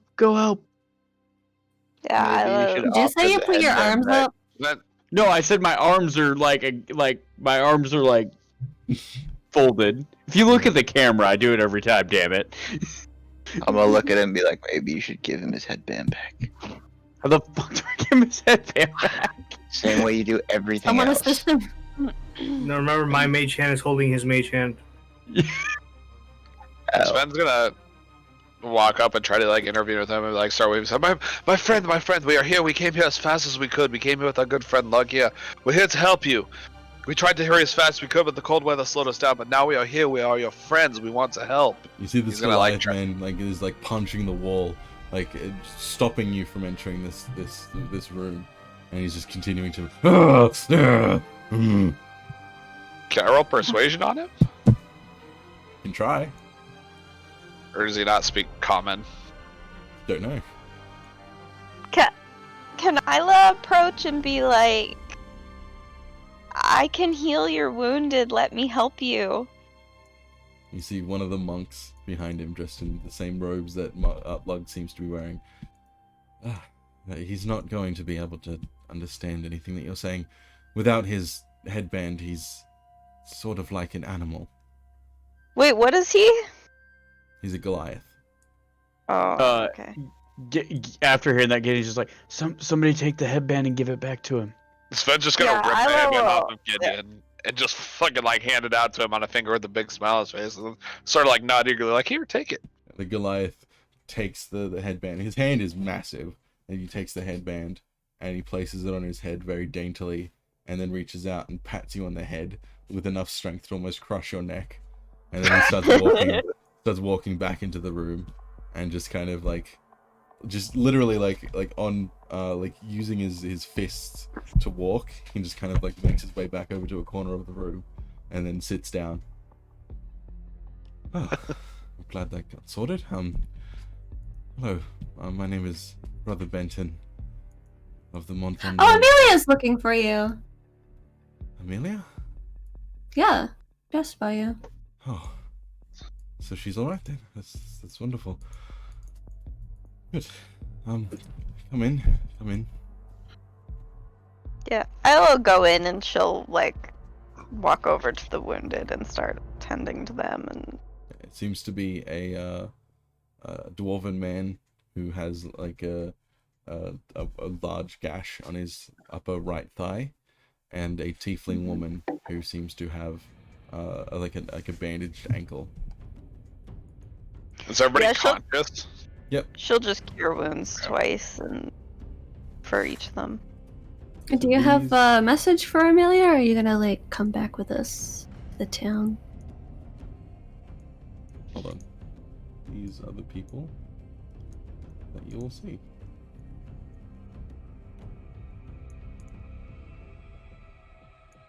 So one got 10, one got 5. I don't know if that Like fixed them these or ones? not. Yes. Sorry, there's quite a few. Told you. So I'll just... Ooh.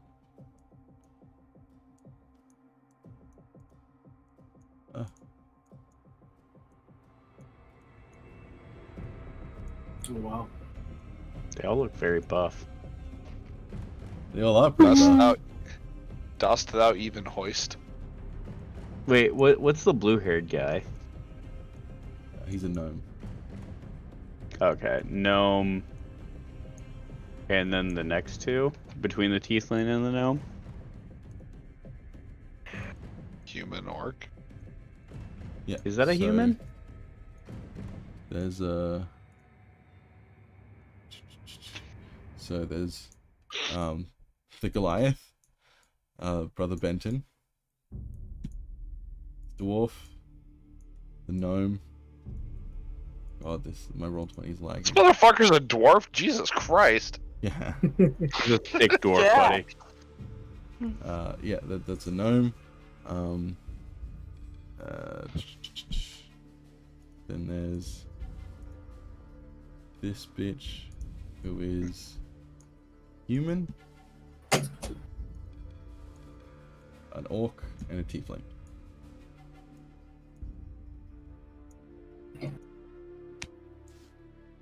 Sven's gonna walk over to grab us and like sort of gesture to this guy right here and be like, "You need to talk to him and figure out what he does and what he eats."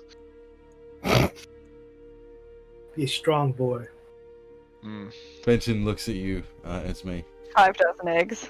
There's some rather pressing matters before we get back to town.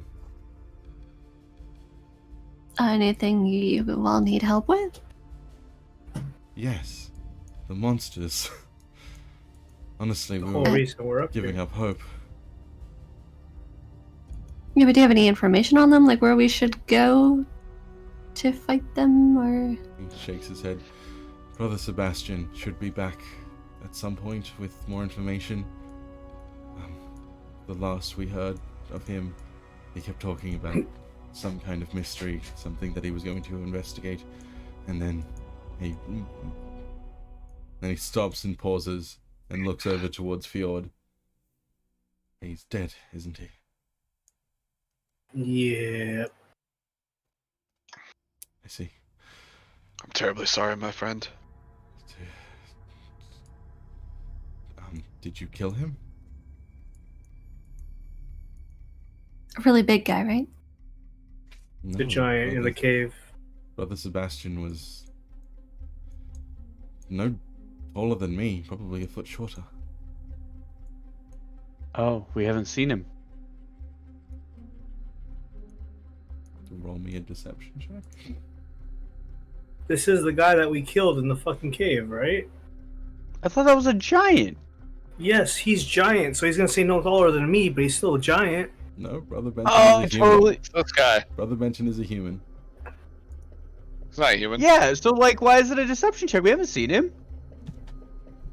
Read the fucking journal. I'm literally looking at the journal. That's the guy that wrote it, isn't it? Yep, correct. Which is the guy that we killed in the cave. Yep, correct. So why is people saying it's Oh. not him? Because it turned him into a giant? It mutated him. I'm glad I'm the only one who got that. After some fucking like leading down the. This all happened Okay, last can I- night, and I can't input here. Can I Yeah, restate my no. statement Yeah, now you I can figured go- out what yeah, the fuck? Yeah. Would he happen to have been a? Oh wait, you just answered that he was shorter than you, right? Yep. I think he might have been infected with the plague. We fought a giant man. He was even bigger than your friend, and I'm gonna point to the Goliath. Brother Benton looks visibly confused and shakes his head. That's doesn't make any sense. There's Gravis, something the evil. journal. It's in your bag. Oh yeah. Forgot he put it in the bag. I don't know what's on the bag. That could be an issue. Did Gravis just ignore As Sven's long as you- comment to him, or Oh, sorry, I missed it. What was it? I said we just walked in and Sven went to Gravis and said, "You need to figure out what this guy's eating and what his workout routine is if you want to end up like him." Why would I want to end up like him? Gravis isn't a dwarf. He's not. No, Is he a He's gnome? a gnome. He's a gnome. Damn it! I always get that shit mixed up. Whatever. All right, Yeah, 'cause you're disregard. racist against short people. Hey, I'm brand new. Yeah, yes, Gravis. Show him the journal. See if he can identify the writing. And I'm gonna show him I'm gonna put out the remnants of the gems too that were in that room. I'll like yoink the journal out and show him. He takes the journal and starts reading and looks at the gems. Takes him a few minutes to flip through everything. And while he's doing that, Isla, you go over to the injured on the floor. Dwarven man with the cut on his leg and the tiefling woman. They seem to be being tended to by this human woman wearing a blue cowl. She looks over.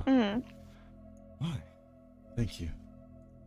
We don't have many supplies left since the attacks, but I've been doing what I can. anything I can do to help.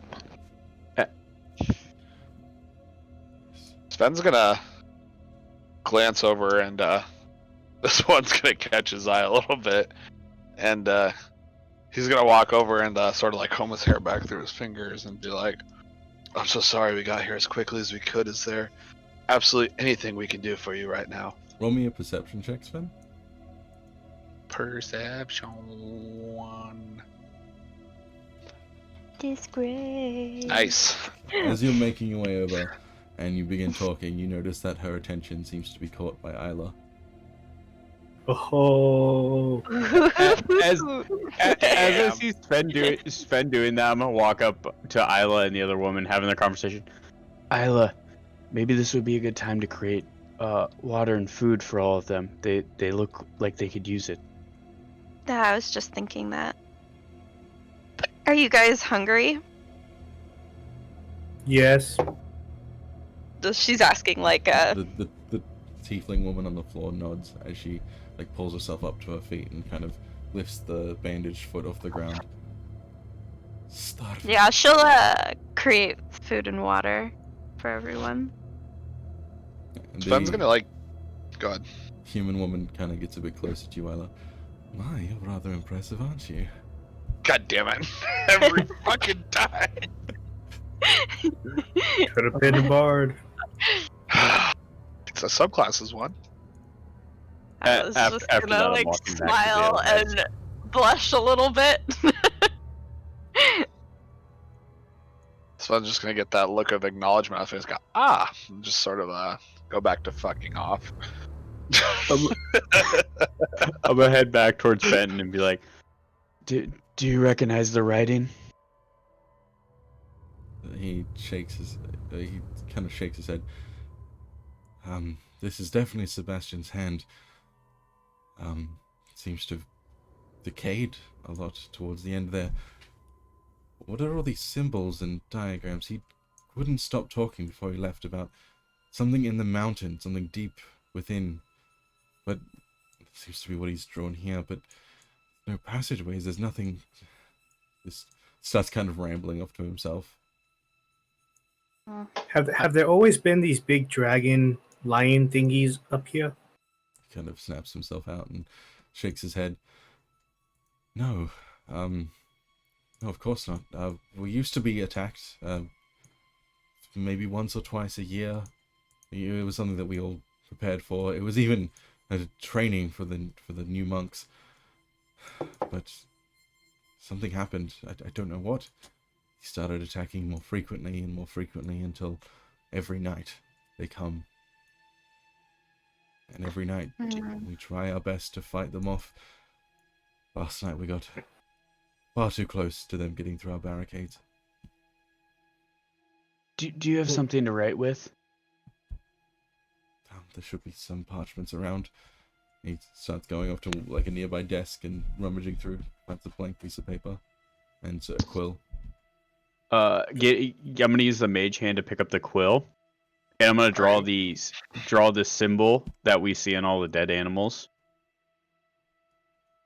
on the piece of parchment. Yep. While Go ahead.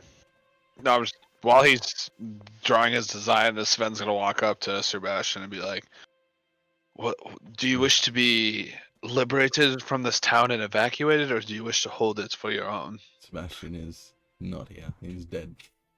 No, It's fuck, Ben. God It's damn it, Ben. this guy, God damn it. Ben. Benton. I'm talking to a dead guy, fuck it. No, we sealed off the mountain. Monsters at least won't be able to get down the mountain. And when we did that, he kind of looks around between everyone in the room, understood that it meant that we might die up here.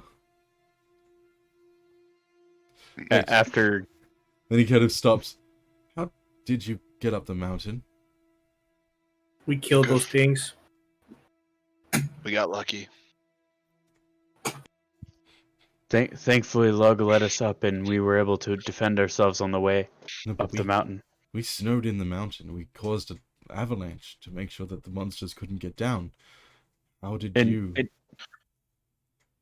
Lug over there. He pushed the giant. He pushed a shield and plowed us away to get up the mountain. You look over and you see that Lug is not talking, but standing with this woman. Isla's gonna kind of like cringe and be like, so does that mean we made a path for them to get down the mountain? Brother Benton. Possibly. We weren't quite sure what else to do. We figured it would at least delay them until we could find a solution, or until Sebastian got back with more information. But After he's done saying that, Gideon's just gonna like not motion down towards it. Have you seen this symbol before? I mean, yes, we've seen this symbol on many of the creatures we've killed. Have you happened to see it? Like, do you know a path inside the mountain where you might have seen it? There is no path inside the mountain. It was all gibberish. Sebastian always went on about the elders and the ones who lived when Montbond came, and all these silly stories that we tell children. Not real. There's no path inside the mountain. Does Sebastian have a study here? On the second floor. I'm sure that you passed it on your way up. Not much remains of anything. Mind if we take a look? Sure, but I'd say you have about 20 minutes before the sun sets, and we're going to start barricading again. Yeah, no problem. We were told that- to. Wait, this is the mountain where we Yep. were supposed We're to on- bring yeah, Mikey to, yes. right? Yes, Jess. Yes. Yeah. Okay, just double checking. For anyone who hasn't read the journal, it's in your handouts. In where your character Oh. sheet is. Yeah. I guess Jess and Nick probably need to read that, don't they? Probably. Mhm. Are you going off to search, Esme?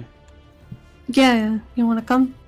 Well, I just had one question before. But before you go, I just have one question left for Brother Benton. I'll help you search his study.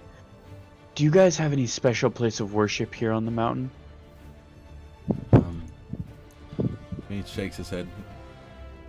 Our religion is not necessarily of the sitting in temples and worshipping. We worship by doing, by exemplifying the strength of Montbond. This whole mountain is our temple. So I see. There's no special place or ceremony that you've held traditions on the mountain. No, not necessarily. Okay. Well, we should probably prepare for the attacks, and also we'd like to search the study. So we should probably get ready. Your injured should stay up here, but anybody who could assist us with the defense, we will do our best to protect everyone here. We don't normally face attacks. If we keep the barricades strong, they should only be able to reach the 3rd floor.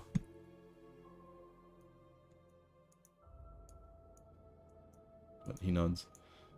How do you propose to solve the problem?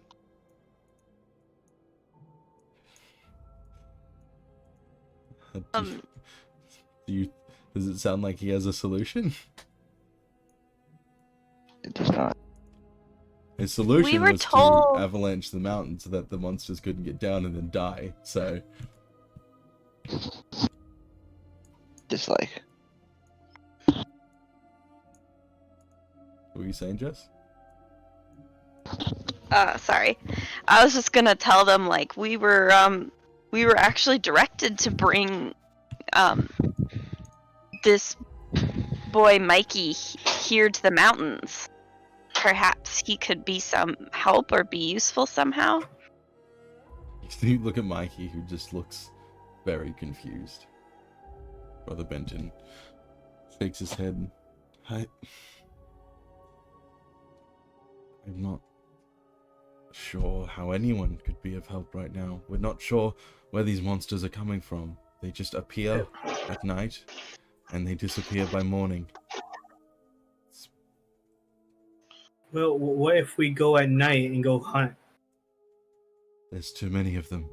Hundreds. Maybe even thousands.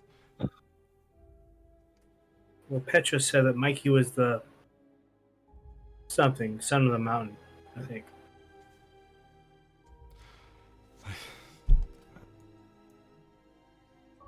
Sebastian also said something similar once. Something about the son of the mountain, something about a prophecy. I never paid much mind to it because, again, it's just stories. Can you tell us the story? It said that thousands of years ago, Montbon himself descended from the skies and gifted us with something, an item, and in return, we monks built him a throne worthy of a god. What item Well- did he give y'all? What if Mikey sits on the throne? Where's the throne? There is no throne, that's what I'm telling you, it's just stories. No, there's definitely a throne somewhere. It's not real. In the book, it says A the crystal, that's it, it was a crystal. He delivered us a crystal of power, and in turn the monks gave him a throne befitting of a god. But it's not. He kind of shakes his head. Sebastian would say that it's in the middle of the mountain. It's buried somewhere. But like I said, there's no way of getting in the mountain. All of the walls are sealed. There's no way of... There's no entrances. There's nothing. It's a perfectly sealed, solid... What if we rock. unseal it? What if we unseal it? What if we burst it open? There is no door. You cannot open a door that doesn't exist. But you can make a hole in it. If you would like to try and make a hole in this mountain, by all means. Okay, let's go make a hole. But So Sven, the sun is about to set. If you step outside, I cannot guarantee that you'll be let back in. We have to prioritize our safety. so who has a journal right now? Everybody. Oh wait. Benton is Who holding does? it. Benton? Yep. So Sven's gonna reach over to him and like point to the journal. It says, "Your very brother, right here." He says, "Taking this cave as my home beneath the mountain. Your brother was of sane mind. What does this mean? Surely he found something You found the book in a cave. beneath the mountain, though, right?" Yeah, in a Yeah. cave. Yeah, that's just talking about the Well, that's cave what- we spent the last night in, Nick. Yeah. I mean, It's not the same. yeah, there's caves further down the mountain, but they don't open up into anything. Trust me, there have been monks that have spent thousands of years attempting to search for this throne. It doesn't exist. It's a story. Well, Then no again- offense, my dear. I didn't think that these sickly monsters could exist either, so I'm happy to be proven wrong. Sven's gonna pipe up a little bit. No offense, my dear man, but what's your other option? Sit here and wait to die? The defensive can't hold forever, and surely you'll run out of supplies soon enough. So you have to take a leap of faith. He shakes his head again. And if you can find out where that cliff is to jump off, then sure, I will take the leap of faith. May I look at the diagrams in his journal just once more? Of course, he hands it back. You have free reign over this monastery. It's not like there's much left. I would implore you, just be here when night falls. I think we should barricade for the night and after we make it through the night, explore in the morning. I agree. We should protect all of these people. I agree. Esme, you going down to the study still? Yeah. Okay. Yeah, I'm gonna go with her too. I'll An also go. Investigation check. Anyone who's going. A what? Can I Investigate. take a long I'll go. rest? Nope, you cannot. How many hours before night? Oops. It's 4. Also, before we leave, can I be like to Lug? A lot of people. Lug, going. can you They're going. Lug, can you come with us? We need to re-up the barriers before nightfall. You rebarricade? Lug looks over to you, and then nods, and then looks back over to the woman that he was talking to, who proceeds to punch him in the stomach, He doesn't even flinch, and then he just takes her by the hand and they start walking together. Aw. Aww. At least somebody didn't get fucking shut down. Dude, it's not our fault you hit on the lesbian of the fucking monastery. I was swinging a miss. What can you say? Yeah, you begin making your way back down the pagoda. You reach the second floor. Lug and the orc that he's with begin making their way towards the entrance to barricade the doors. And unfortunately, as you enter into the study and begin investigating, what was the last thing you used Tides of Chaos on, Lando? The last thing I used it? Yep. Initiative. No. The con save. Yep, and you haven't cast a spell since then, I have not. so you don't have it. I do not. So you get a 4. Esme, why are you disadvantaged? Exhaustion. Right, yeah, it was 4. Yeah. I accidentally had it toggled on. No worries. You begin searching through this study, and nothing much left seems to be left of it. You see that there are clear claw marks over the walls. The room has just completely been disheveled, papers torn apart, and ultimately, the only things that you can find are notes, barely legible in the ripped paper. Some of them read about a prophecy, and some of them read of a throne deep within the mountain. It says that the chosen of Montbond can access the throne, but it doesn't have any indication as to what that is or who they are. I will relay that information. So Mikey can find the throne or sit on it, but I don't know what. I think we should look over his notes more thoroughly in his diagrams. Maybe he came close to finding it. Well, bring what you want upstairs because we're getting barricaded in. Yes, Sun we'll look in the is morning. setting. You all begin making your way back upstairs. Thankfully, you don't have to make another con save, because you arrive. And as night falls upon the monastery, you hear the sounds of screams as the monks put all lights on the top floor out. All of you sit in the dark, listening to the sounds of monsters rampaging through the valley. You hear their screams. You can hear the flapping of their wings. And you can hear them landing even on the building that you're inside of. You can hear them trying to beat down the doors below you. You can even hear the sound of one large monster stomping outside. Additionally, anyone with dark vision can see Mikey peeking his head up and looking out through a window.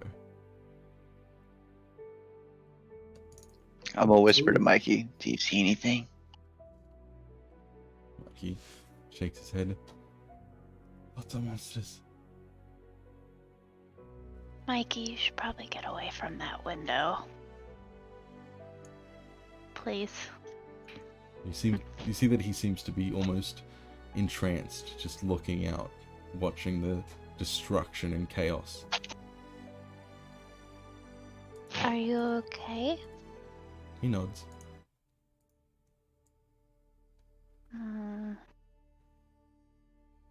then, as he looks towards you, Isla, he says, I'm fine. You see some kind of, like, almost droplet of mucus kind of slipping out of his nose. Oh. That's not okay. Oh, fuck! He just reaches up and wipes his nose and then goes back to looking outside. Can I cast Detect Thoughts on Mikey?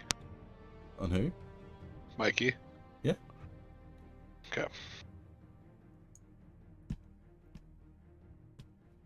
Do I just do it? Yep, you can read his surface thoughts as you see that he's looking outside. You can just hear his thoughts like, I wonder where they're coming from. They just kind of appeared. Where are they going to go? Can I pry deeper? Probe deeper? Yep. Oh, fuck.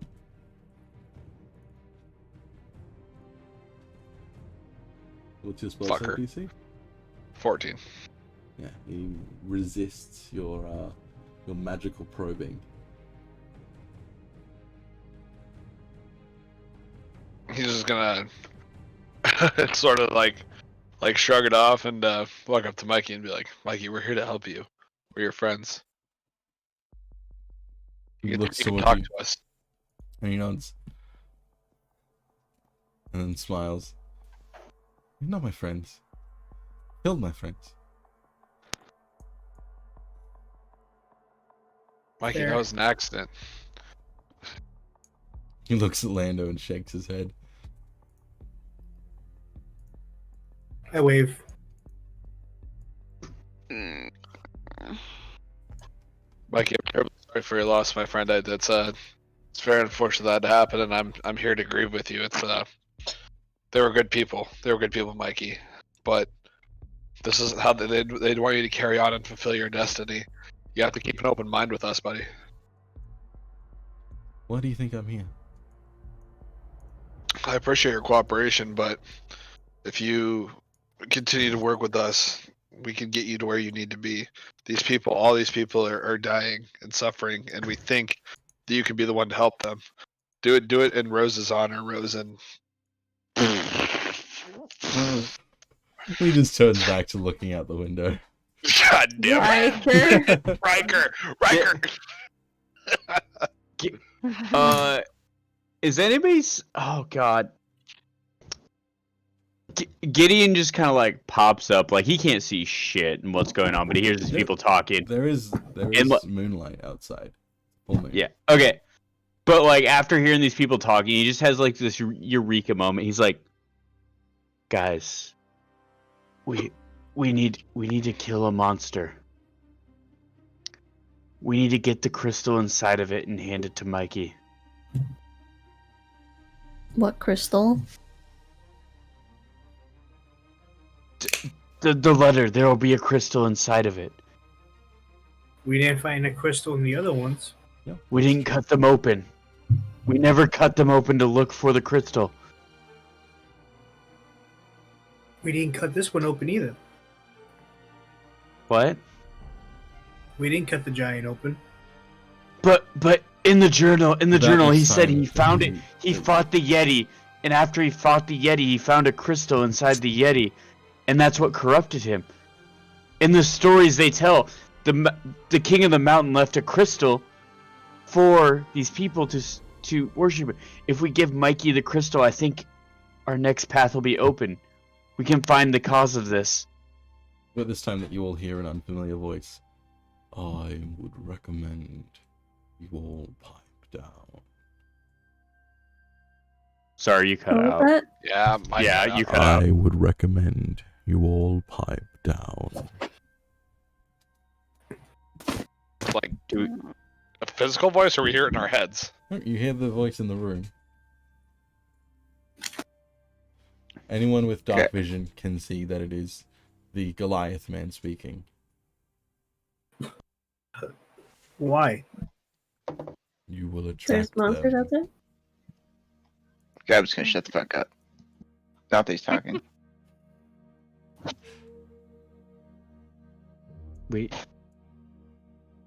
I'm sorry, but we need to go out and kill one of them. If you go out, you will not be allowed back in.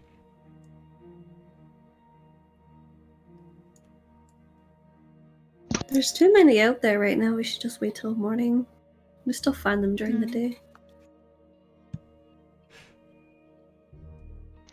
See. Fine. We'll try and find one in the morning. The Goliath man nods and then sits down, crosses his legs, closes his eyes. Isla, next to you, there is a woman. So, why did you come up the mountain? Are you here to save me? That's you, bro. Isla. Oh, sorry, what? Oh, no. There's a woman next to you. She says, so, why did you come up the mountain? Are you here to save me? Oh. We're here to bring Mikey to the mountain. We were told to do so, and to just overall help anybody here who needs help. So yeah, I guess so. Well, I'm in desperate need of some help. I'm awful scared. Do you mind if I lay with you tonight? Sure. She kind of slides her arms around your waist. Oh. I was just gonna stare like straight ahead, like, oh god.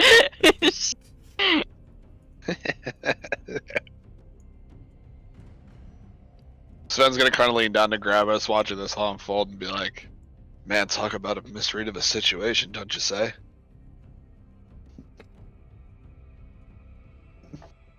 Oh boy. Evidently, Grabbus is asleep. Yeah. Huh? Sorry. Fuck. Oh my god. Yeah, let's just go with Grabbus was asleep. Yeah. Sure. That's Yeah, perfect. obviously. Are you Alright, all seeing as Gravis didn't respond, he's gonna turn to Gideon and repeat himself. Sorry, I was Get- fucking with the dog. Gideon's gonna respond back. I can't see anything. What are you talking about?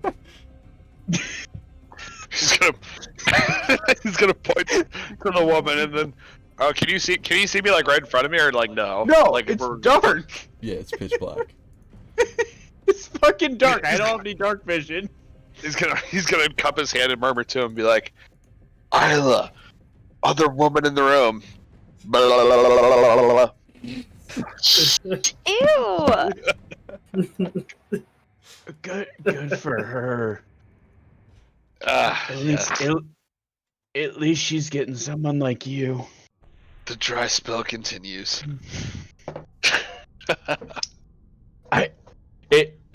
I wouldn't try with the orc woman either. She seems to be lugs. I think you're out of luck at this place. If you think of what the fuck with Lug, you're absolutely barbarically mad. That's why I was trying to warn you. The tiefling seems to be the last chance, and I don't know. She looks like she could fuck me up too. Oh, I she's could a little bit definitely on the. fuck you up. Oh! Falls dead silent. Be like, He would Good night. like that. So would I. well, good night. And then you hear the dad of the room. Everyone quiet.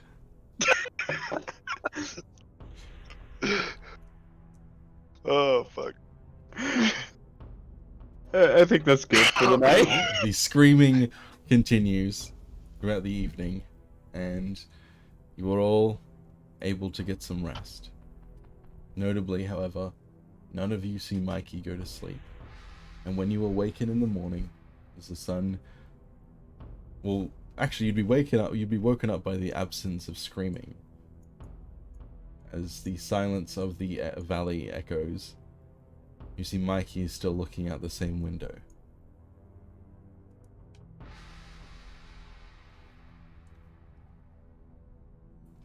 I'm gonna look around and be like, that's kind of creepy still, isn't it? Mikey, you okay?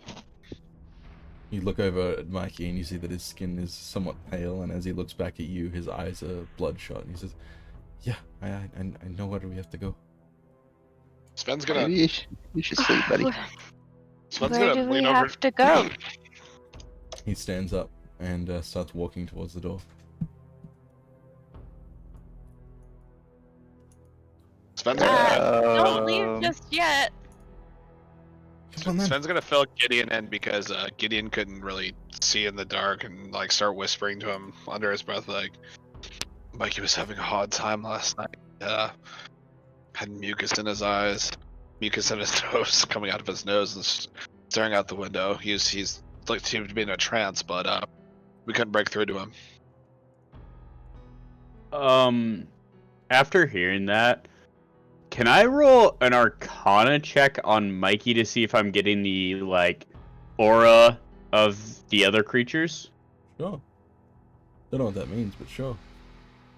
Yeah, like I know I know. this like crystal, Yeah, this yeah, crystal go on. of Zeus aura, and like Gideon's kind of like flustered by hearing this. Like we were told to take him to the mountain. I had the epiphany about the crystal, and like I didn't realize a negative effect on Mikey.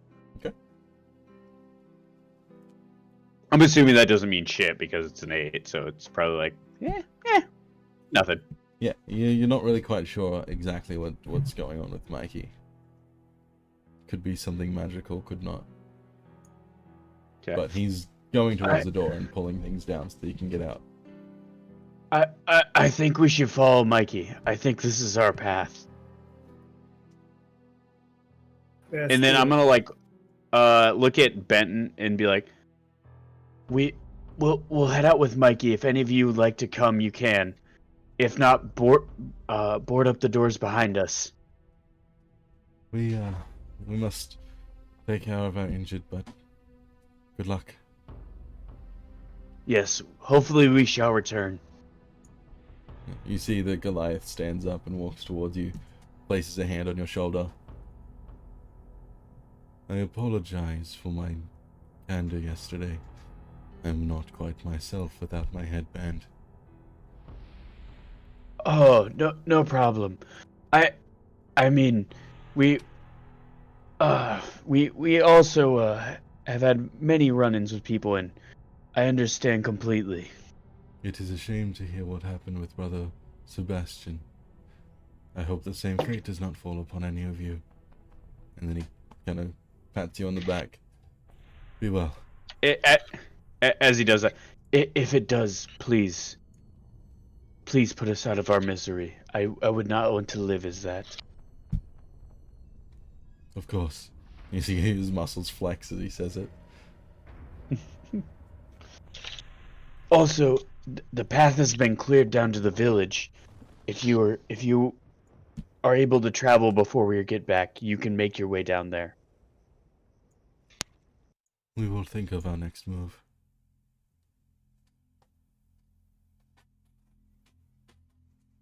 Be safe, yes? We should get Brother Benton back to Amelia. See Benton kind of blushes. Gideon walks up towards Sven. At least he knows how to get a lady. Ooh. Snap, son. You will follow Mikey out the door and down the pagoda, making your way out into the village once more. As you do so, you see Mikey is beelining towards the southern wall of the valley. Doesn't seem to be talking. As he's doing this, like out loud, Gideon's just gonna be like, guys, I don't know if Mikey's himself, but I think he's going to lead us to where we need to go. So be careful. We're gonna fight something big. Just kind of walks up to Lando. Lando, you be ready. We might need those massive spells of yours. My ears perk up. Fire begins. You continue following. Yes. Yep. We're just gonna, I was say, unless anybody else says anything, we're gonna follow Mikey to wherever he goes. Okay.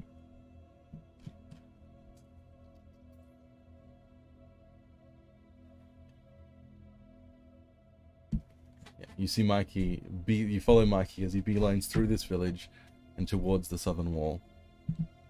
It is just a cliff face in the side of this valley. Oh, can we do something before we leave? What? Wanted to ask for half plate if they had any lying around. Okay. Cool. They're mugs. Yeah, as you approach It's medium armor. as you approach this large stone cliff face. Also, monks do not need armor; they have unarmored movement. Esme doesn't know what the fuck monks are. Oh, okay, fair enough. Yeah, you see Mikey steps up to this large wall in the side of this valley. Says, "I see it. It's right here." What's here? He points up at the mountain. It is like at the cliff face. Doesn't Literally seem to be means anything mountain. there. Can I roll a check to see whatever he sees? Sure, roll me a perception check. Yep, you see nothing. It is just a plain cliff face. Well, while you were sleeping, I actually looked and watched them, and they went through this mountain, this wall right here. It's right here. Can't you see it? It's right there. He's pointing at Can we try? I'll Can pick we up try- a rock and throw it where he's. It's right here, and Yeah. he places his hand on the cliff face, and as he does so, a golden glow emanates from his hand and then up across the mountain in a specific pattern. Once the pattern is finished, it kind of emanates with a soft glow, and you see the symbol of Montbond. Do we Moments know what the later. symbol Montbond is? Yep. Moments later, Okay. the cliff itself parts and opens. There was no seam before, and yet the cliff opens perfectly. And before you is a large tunnel, at least 30 feet high and 20 feet wide. And Mikey just starts running down the tunnel. We follow him. Okay? Yeah. Esme kind of limps behind. Yeah, you follow Mikey forward, and as you do so, you hear the sound of screams coming from further down the tunnel. Monsters begin rushing at you, but as you see this monster approach, it seems to be another chimera. Mikey, 4 astral arms produce from his back as he coughs out and kind of stumbles forward. You see now there's mucus dripping down from his nose and his mouth. He stands back up, flexes his muscles, and with 3 astral arms punches the chimera. It flies into the wall, cracking into the cliff face and falling to the ground.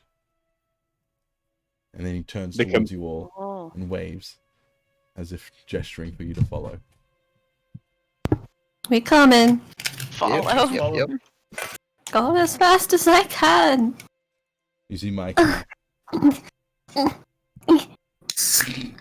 These monsters, harpies and chimeras, creatures that you've seen before that have assailed your path up the mountain, flooding towards Mikey, each one knocked down faster than the last.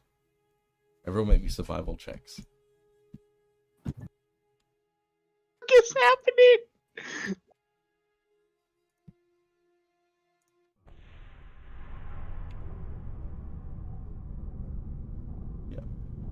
Lando. Everyone, you're not really quite sure where you're being taken. You're not quite sure how Mikey knows where he's supposed to be going.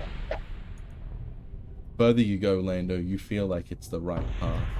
You're not really Oh, quite that's not sure. supposed to be disadvantage, by the way. That's 19. Okay, Lando and Esme then. Okay. Both of you can see that Mikey is picking with deliberation.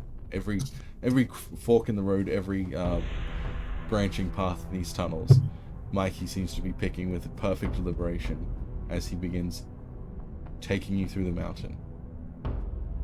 Deeper and deeper. Follow him as he beats down every creature in front of you. Until finally, your path opens up as you all see a sickly green glow in the distance. I need everyone to make me Constitution saving throws. Really? I'm lucky dice. Okay, Oh wait, we finished a long rest, right? We finished a long rest. correct. Yeah. Ties of Chaos.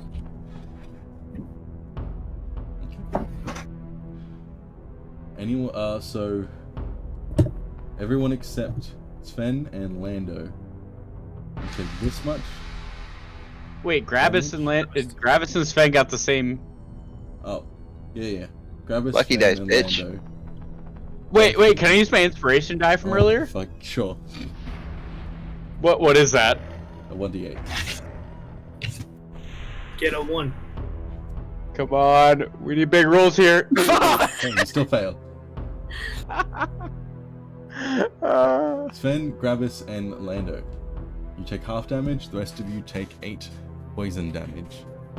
As you reach Oh. this chamber, a glowing green gem rests in the center of it. And 2 demonic creatures stand abreast of it. Those look familiar. Should. Just a little. Who's not? Bug's not there.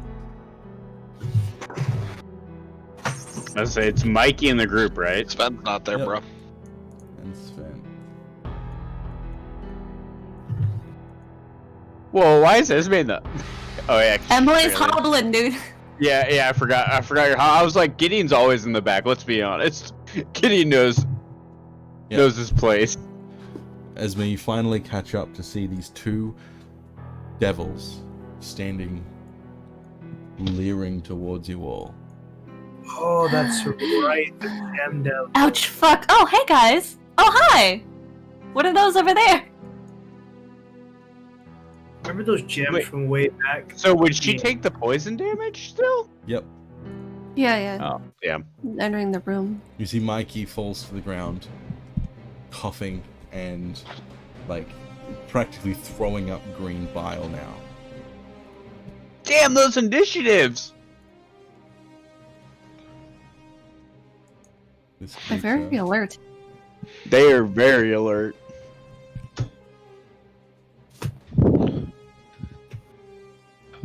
Cool. This creature is going to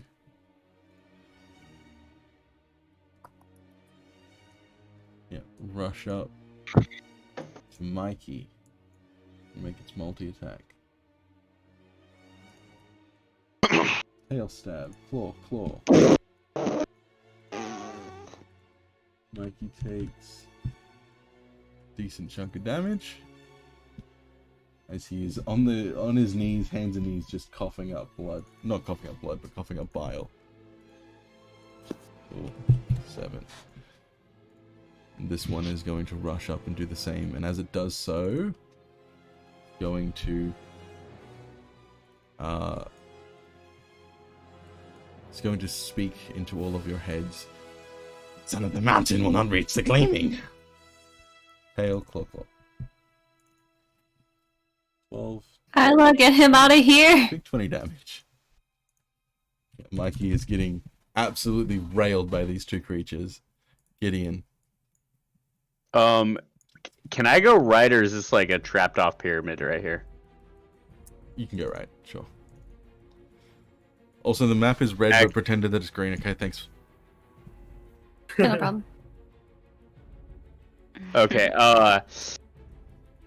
actually, yeah. So, the one on the right side, so in front of Isla.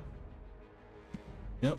We're gonna cast a Earthbind on it. Okay, so it's strength. Strength. Yep, boom.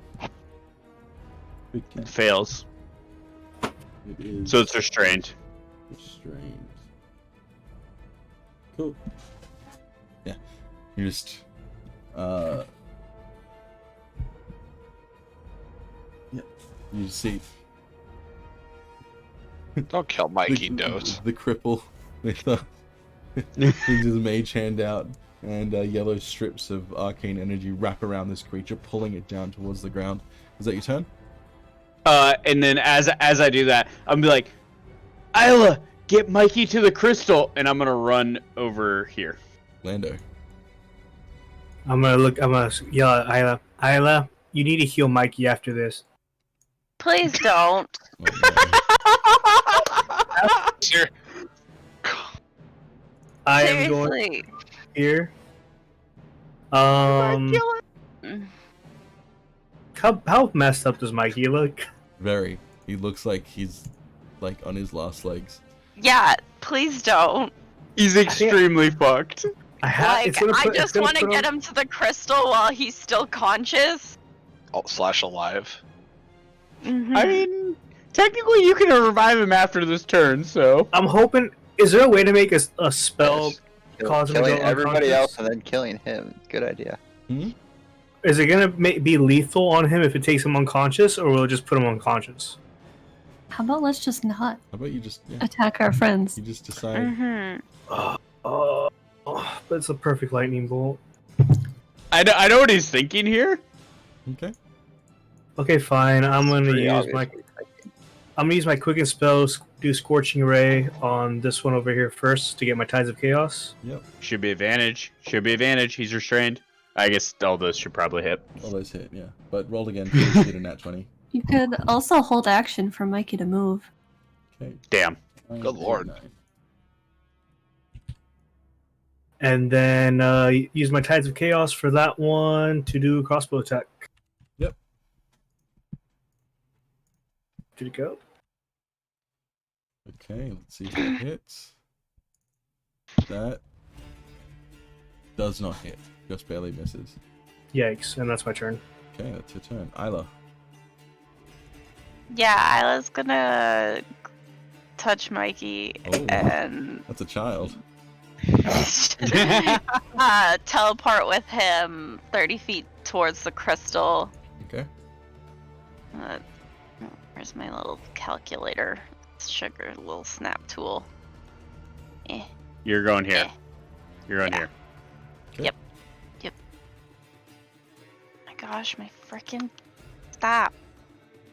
Okay, and then she's Back one. going to.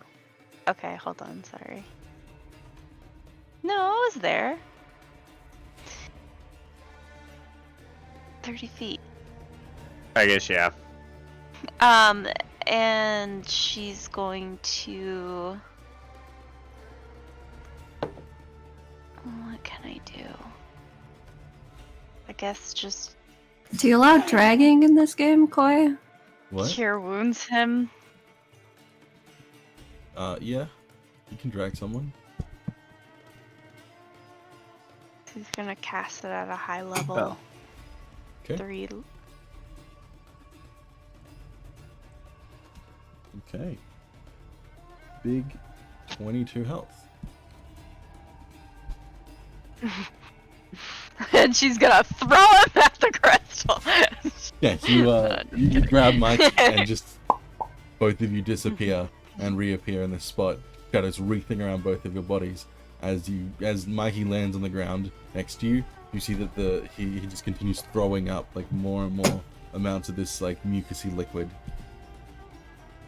Mikey. Emily.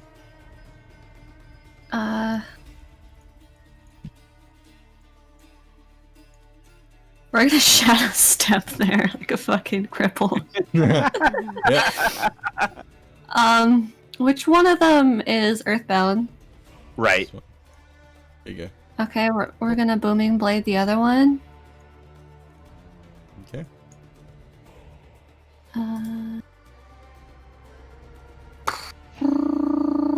This one. Okay. Here's what Booming Blade does.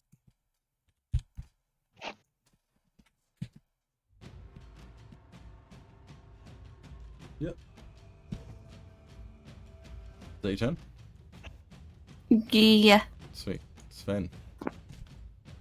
So just like he's gonna be like slightly overwhelmed like the entire situation, just like seeing the Mikey's there, these fucking evil looking devil things, and he's gonna take a deep breath and look at this guy in front of him, and he's gonna hold his hands out, and he's going to cast Dissonant Whispers Yep. on cast a level 1, right? It's only a level 1 spell, right? No, you can only cast away your whatever You can your only cast warlock it at your level is. warlock spell level.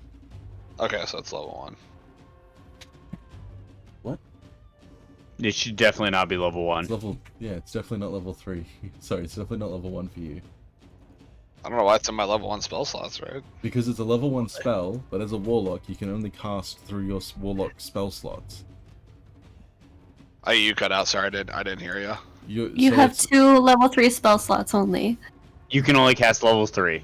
Yes. Oh, I can only cast a level 3. Correct. Okay. Yeah. So should I redo it? Yes. Yes. There we go. So wisdom save. Hey, Hold it on. rolled the 10 the same time. I'll take the base roll, which was an 8, but it gets a +5 to wisdom saves. So 14. 14? 13. Yep. That passes. No, it's a 13.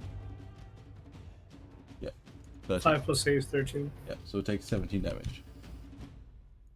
So just it's- so it has like a melody in its head. Is that what that is? I think so. Discordant melody. The only one creature can hear. So just in You this, can- in this. What? If you click the little thought bubble next to it, it'll post what this spell does. Yeah. Yeah. It'll just fucking creature. It'll just like slowly at a very small volume that Oh my increasingly God. grows with time. That's What? that's big, bro. Check this out. Because as you reach your hand towards it, and this discordant melody starts playing in its head, it kind of looks at you in fear and starts screaming and backing away, triggering the booming blade effect. So roll that. Roll it again. 1d8. How many You act- times did it move? Just 1? Yes, it moved once. 2 damage. Okay, big 2. You guys just accidentally work together. That's funny. And its head as it's backing away, and Panda just starts saying, "It's a small world after all. It's a small world after all." Gravis. I'm gonna poke this bitch next to me. Okay. You automatically get a bit. Yeah, big damage. Let's Big go. damage. 14 and 9. Good stuff as you just rapier stab through its like strangely sharpened hide. And then I'm going to disengage. Yep. I gotta move with that, right? Correct. Normal speed. Oh, I see now. Okay, never mind. Okay, we're good. I figured it out. This Barb Devil can only attack you. It's not restrained, it just can't move, right, with Earthbind? Uh, So it can still attack Esme. I believe it did not say it was. Yep. Just yeah. Your speed is reduced. Yeah, speed's reduced to 0. All those against you, Esme. Guess what we're gonna do? Shield. Yeah, boy. Yeah. We're still gonna. Guess that's 5. Okay.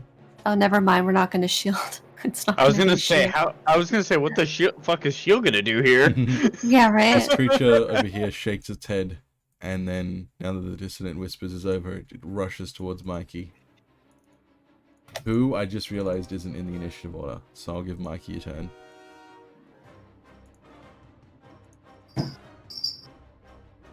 So it's this guy's turn.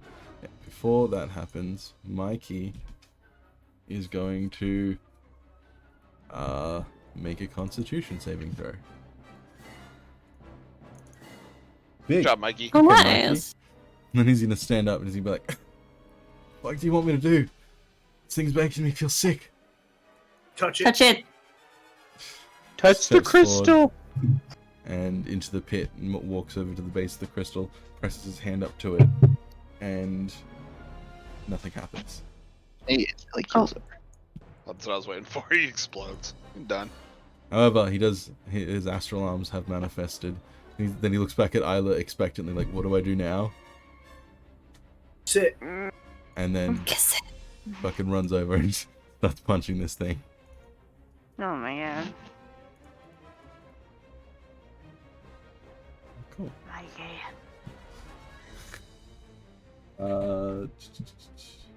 Hit, miss. 5, 8, 6.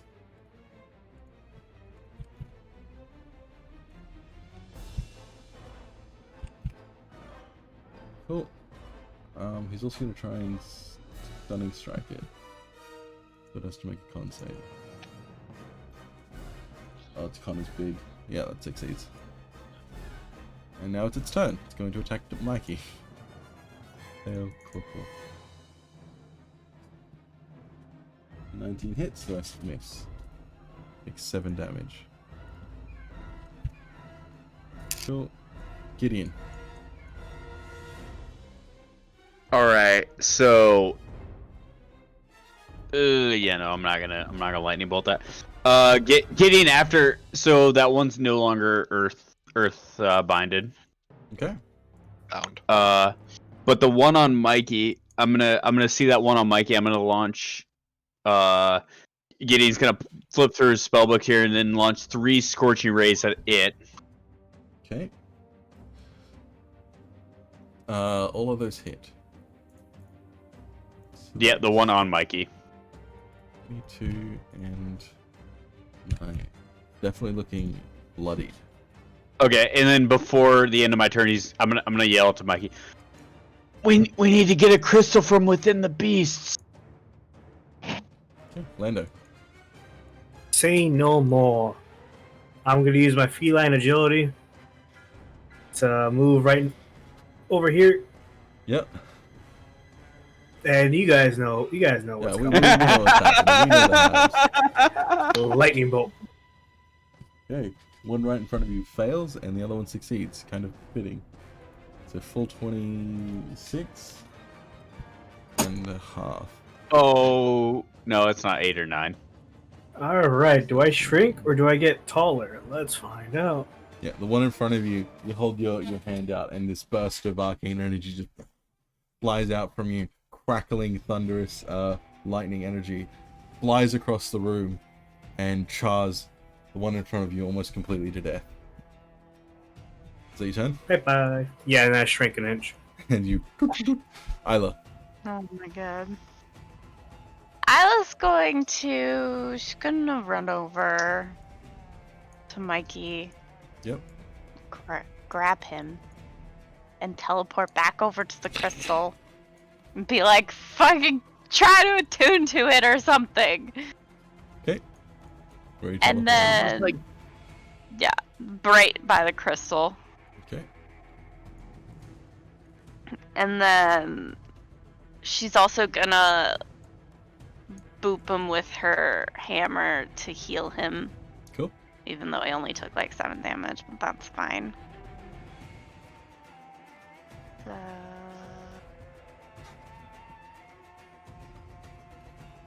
Boop.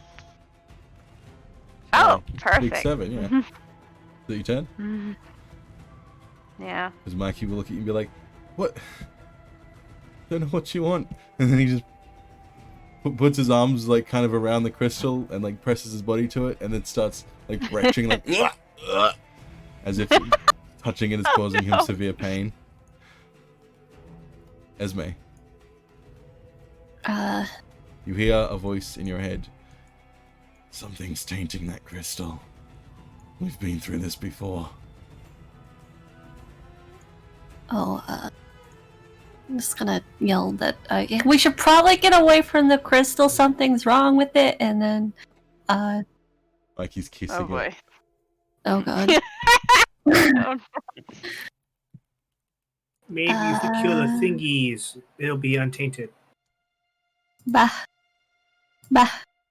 Oh, big. Ooh, big. Let's go. Wait, and then, 6. and then, bah. And 10. The branding smite should be doubled. So I'll just wait. Yeah, Branding Smite should be doubled. Yeah, so it's 20 damage from the Branding Smite. Wait, it's almost dead. He really almost fucked it. It's on its last legs, kind of breathing heavily, blood pouring from it, like black ichor pouring from it. Sven. Please finish this thing. It's gonna fucking kill me.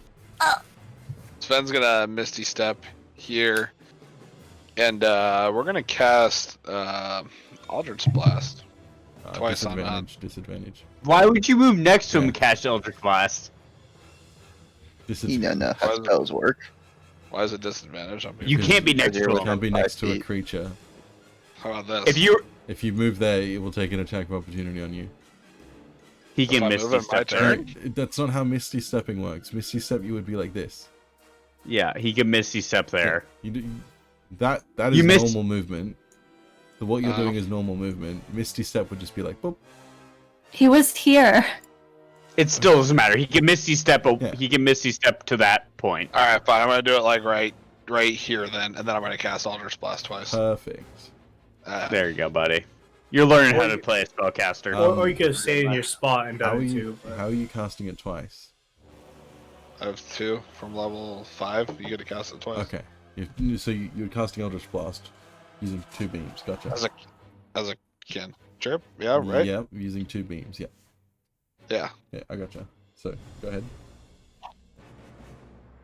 Oh, Erlis has been doing that wrong this whole time. What have you been doing? Just casting it once. That is dumb.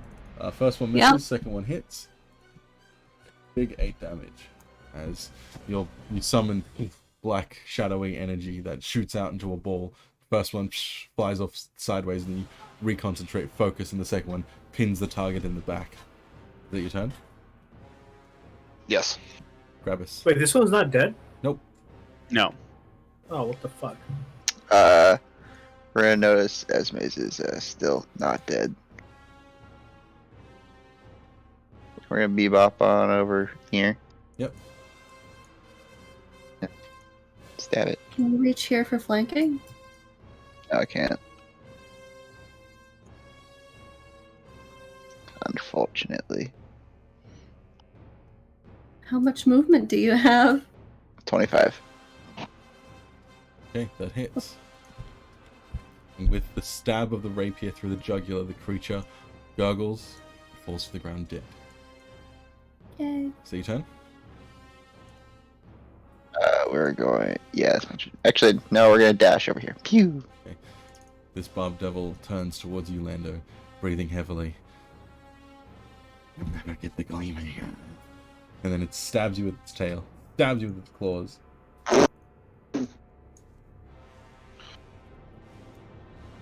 I turn into a plotted plant. On which one? The first one? The first one. First one. Okay. After casting shield, can you so cast- only the can you- first 2 hit. Can you post the whole thing, please? Yeah. For the plotted plant? Word.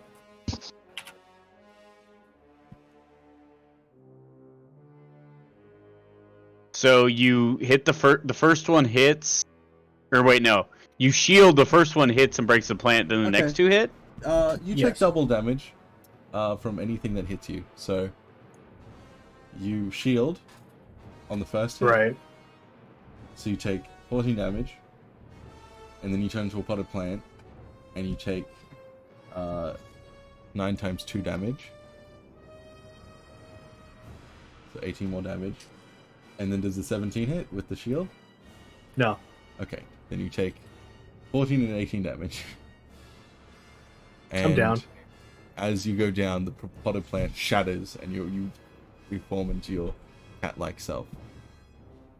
And the creature can limp its So way is over he- to Mikey. Is he down back in his normal form? Yeah. Remember to put your unconscious symbol on. Gideon. Gideon's gonna run up here, Yep. Oops, not me to do advantage on that. and then he's after Lando drop. You don't hurt our goddamn cat! And launches 3 scorching rays at this guy. Cool. And then before he ends his turn, he's gonna yell to Isla, "Isla, get Mikey away from the crystal. We need to destroy it, I guess." On the second hit, No, don't destroy it. the creature slams into the scorching ray slams into the back of the creature. Third one succeeding in quick fashion, and the creature drops to the ground behind Mikey, dead. You don't. Well, okay, maybe you have to make 1 death save. Isla. Oh, I sorry, guess Gideon, were she'll you doing tell. anything? Oh. Gideon, were you doing anything? No, I just yelled to Isla, "Move Mikey away from the crystal." Yeah, I Isla. guess she'll teleport with Mikey 30 feet away from the crystal then. Go towards Lando so you can heal him. Orlando's unconscious. Yeah. We'll go over there. And I'll take Mikey with me, and then I will healing word Lando. Actually, does okay, yeah, I'll just healing word Lando. Okay. Cure wounds, sorry. Yep, kill wounds. Yeah, if you would have avoided me, I would have died. Yep. Thank you. 10 health. Just the best I can do And right with now. everyone That's okay. safe and secure, we'll drop out of initiative. Oops. As Okay. Emily, you hear in your head, you know what you have to do. We will touch Savaris to the crystal. You doing it right now? That makes her tell anyone. question. I'm gonna try and cleanse the crystal. Fuck. Okay. So you doing it right now? Actually, no. She remembers what happened last time. Do you? Yeah. Get- Remember. As she's moving towards the crystal, Gideon's gonna be like, "Wait, we need to get a crystal out of those beans." No, we should short rest because something came out of the last one that we cleansed. Okay. Well, Gideon would like. He turns to Gravis. Gravis, could you try and cut something out of those dead monsters? See if you can find a crystal inside. I suppose. Looks confused and runs over. Yep, you run Can we over. take a short rest? Yep. Yeah. You can take a short rest if you like. Yeah. Well, like, I'm just trying to get a crystal out of it. Gravis, you walk over, you start gutting this creature, and as you start tearing through its innards, roll me an investigation check, both of you. God, what the fuck? Gideon, you're determined to find this crystal inside this creature, and as you start digging through its guts with your mage hand and inspecting the body, you do notice the same symbol seared onto this creature's flesh, like it was born with it. The eye dripping with ooze. And yet, you find no crystal. Okay. I guess we're done, Gravis. I think we should go with Esme. Everyone rest up, and then I will destroy the crystal. No, don't destroy it! Savaris, gotta touch it. Okay. Okay. Why don't you guys need to communicate what you want to do? Okay. Okay. Gideon's gonna come up to Esme and be like, "Okay, what's going? What is he telling you?" I kind of feel like it's the last time we run into a tainted crystal. We touched Savaris to it, the thing came out, we killed the thing, and then everything was fine. But then the monster ate the thing, and right? Does that sound right? Maybe I'm misremembering. Okay. So everybody short rest for a quick bit, and then you'll touch Savaris to it. We can set up a defensive formation around. Sounds good. Okay. Everybody take a short rest. Everyone short rested? I have not. Do you get That's spell a slot one. for short rest? Or That's no? a 0. Warlock's Warlock. That's Two. a 2. That's a 5. So we're up 7. And one more. And that's a 0. Gideon, why aren't you just using your hit dice on your sheet? I did. I clicked all the hit dice on my sheet. What? That's not how that. What? This thing? Yeah. I clicked my hit dice, like the thing that. Why are you getting -1? I don't know. Because my con's -1? What? Yeah. What? Okay, let me do this again. Why is your hit dice like that? I don't know. That's the thing it popped up as. Why is your sheet different? What the fuck? Oh, fuck. Okay, let Koi fix my sheet. Evidently, I did something wrong. I just don't understand what's going on here. I don't know. I hit my hit dice. That's what happened. That's weird, man. I don't like that. So can This should I be just? hitting different.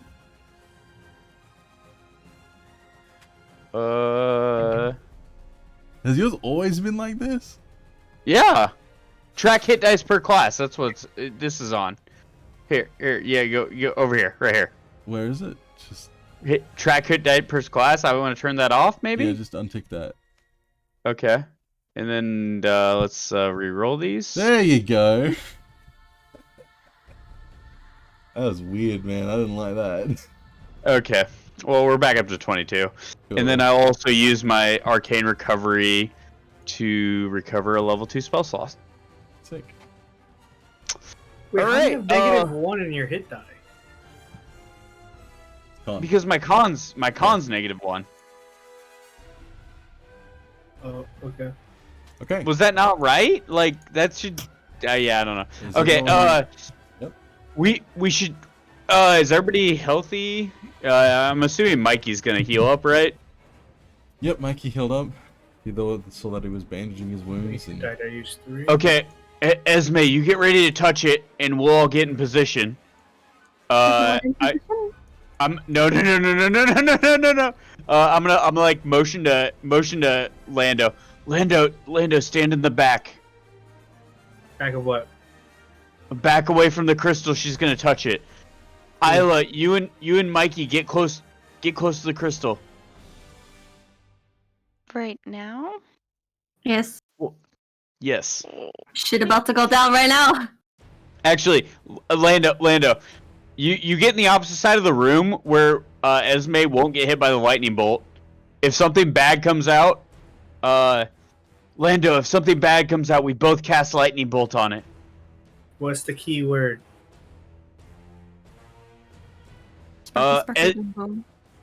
Esme will call the keyword. Also, Isla, don't stand on top of Esme. Stand back like. Stand back on like. Key word. Esme, what's the key word for us to attack? If something comes out that looks fairly angry, just hit it. Okay. It's definitely inside there. I Oh can boy. reach in and cleanse it, but it's going to draw whatever it is out. And if you don't kill it, there's a small chance that it might destroy me. So, Okay. Do it. As Esme cleanses it and a being comes up here, we both cast lightning bolt on it. Can we hold action? Yep. Before that? of course Okay. you can. Mikey's gonna Whoa, stay- don't put Mikey in my. Yeah. Okay. Yep. I'm good. Lando, you good? You have an angle. It's not gonna hit anybody. Guess we'll find out. Alright, so we'll manifest Nightbringer and touch it to the crystal. Are you gonna? You have all your buffs on? Everyone ready? Yep. Everybody else ready? As you What press should be- Nightbringer to this crystal, you see shadows emanating around the sickly green surface, wreathing it in completely. And as it does so, you all hear an ethereal scream.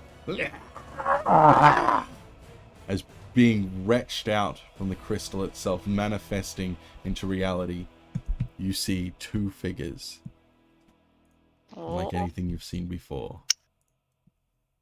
They're hitting lightning Ooh. bolts to their face. Yep. They're also getting 4 Mine- astral arms. Mine's like that. Yep. So process your attacks, and then we'll go into initiative. 6, 9, 5. Did anybody else hold an action? Isla. I guess our Sven didn't hold an action. If you held an action, you can do that action. But if you Sven's didn't, pooping. Sorry. Sven's pooping. He's just behind a rock. Like, I really gotta while, go, while guys. we're doing Sven probably could have held. Feels bad, man. you know, we have this big baddie here. Ooh, yes, they both fail. yeah. Big 25. That's- and big 3 for that one. And then for this one, it's gonna make its 2. Oh, we need to X's. roll. Both successes. 25 and 33. So.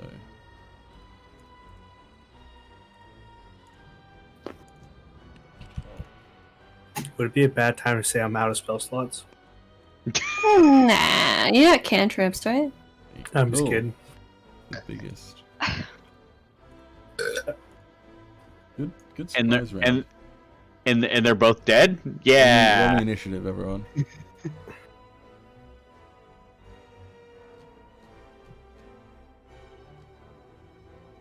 You probably have to roll for Sven. I will do that. Yeah, sorry.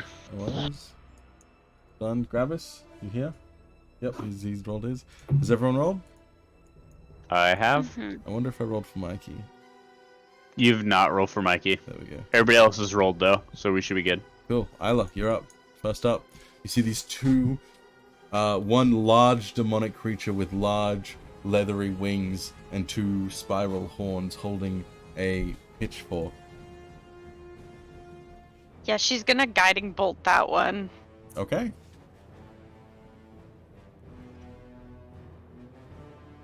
Is she gonna do it at a higher level?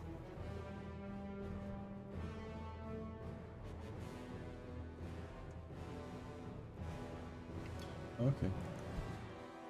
17 to hit.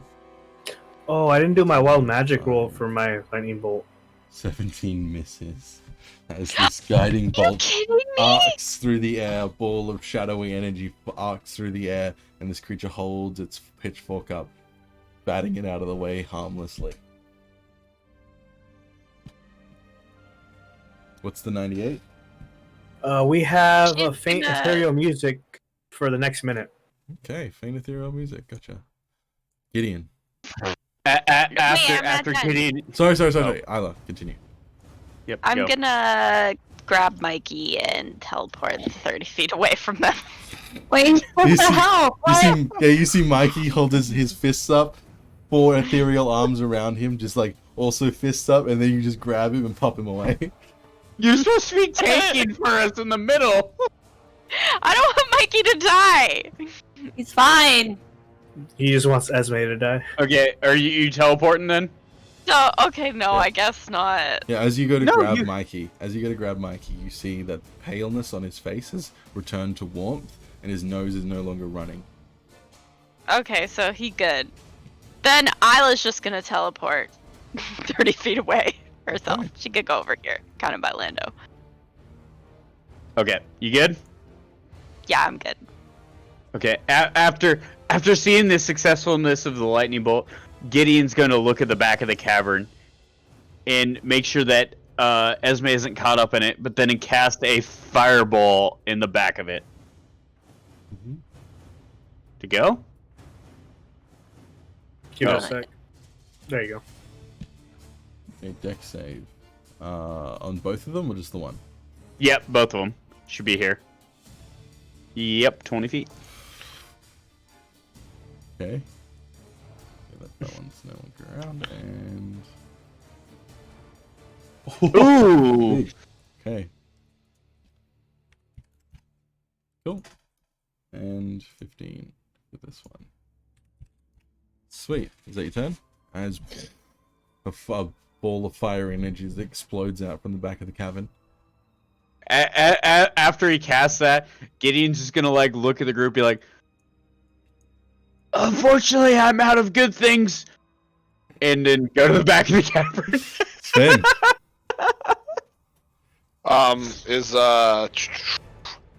Is this one the Horn Devil and this one the Chain Devil? Yep. Okay.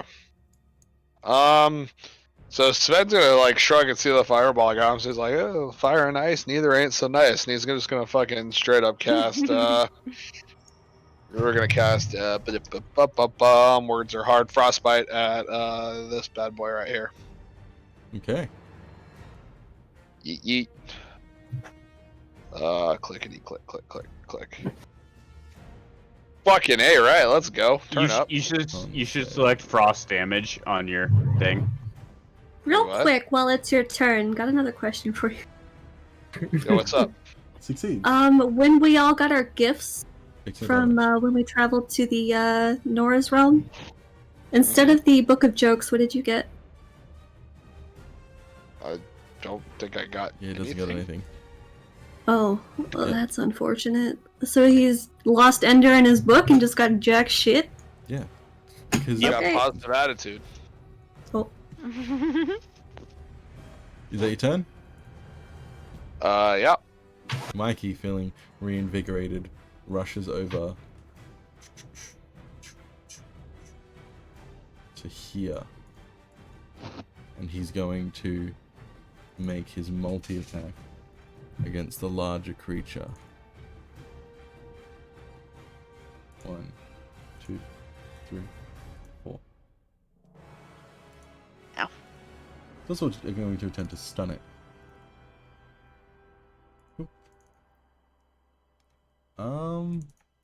Ooh, did that pass? I don't remember the fucking spell save. Isn't it like your Dex modifier, proficiency Oh, found it. modifier, but plus 10? 8 plus proficiency plus wisdom, so 8, 9, 10, 11, 12, 13, 14, 15, wait. Yeah, it's 15, so he fails. So he's now So it's stunned? Yep. Oh, Yay. oops, wrong one. How much damage is that? That is 11, 21, 31. Well, yeah, I guess I don't know what hits. 17, and then... Yeah, 2 hit, 2 miss. Cool. Nice. Lando, you're up. This thing is not looking happy. It's looking bloodied already. Beautiful. I'm gonna walk my 25-meter movement there. Yep. You're gonna see Lando's like mark kind of light up. I'm gonna use all my sorcery points to create a level 3 spell, and do another lightning bolt right down the middle. Cool. Okay. Dex. And Dex. And then I Wait, cast there's advantage. Fog Cloud. Oh, Dex. Okay, so they both succeed. Fuck, what's Yeah. Fog Cloud? 20 feet of fog has appeared on me. 13 and... His mate's barely in the fog, and Mikey is not. I can do this. Ooh, we got new Hopefully- features! We got new features, boys! Or, Oh, that's right, yeah. actually, I can't show it to other people, but I will. It's fine. Okay. Sweet, is that your turn? Yep, that's my turn. Grabus. Grabus is gonna shoot the big guy. Alright. Advantage, because he's stunned. I think that probably hits, hopefully. You might crit though. Oh, You right. might. Nope. As you level your crossbow and fire it, the DM realizes that he must issue stronger challenges in the future as the creature falls to the ground dead. I mean, usually we don't start off with 58 damage in all fairness. That is true, that is true. You did very well. That was very impressive. I like that. They failed both their saves, which is fucking hilarious. Is that your turn? Yep. This I creature was gonna kind of like give a little fist pump, like, yeah, got him. looks around and Yay. and then just looks between you all, sees the larger creature fall to the ground. Diardun will have your souls. And then you see it flames wreath around the creature, and it disappears, leaving only ash behind. It's a Diarton? Diardun. Diarton, okay. Do we know who that is? Religion The checks god of everyone. death? Religion check? That's not gonna do it. Lit.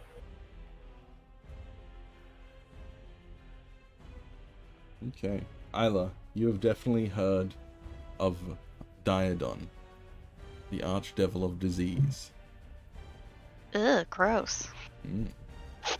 And as these creatures fall and their bodies turn to ash, you see the crystal before you is cleansed and returns to being a bright white color.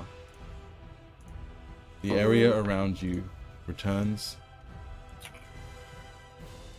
to normal, and you hear the sounds of screaming monsters throughout the tunnels. The screams Dang. fade after a few moments.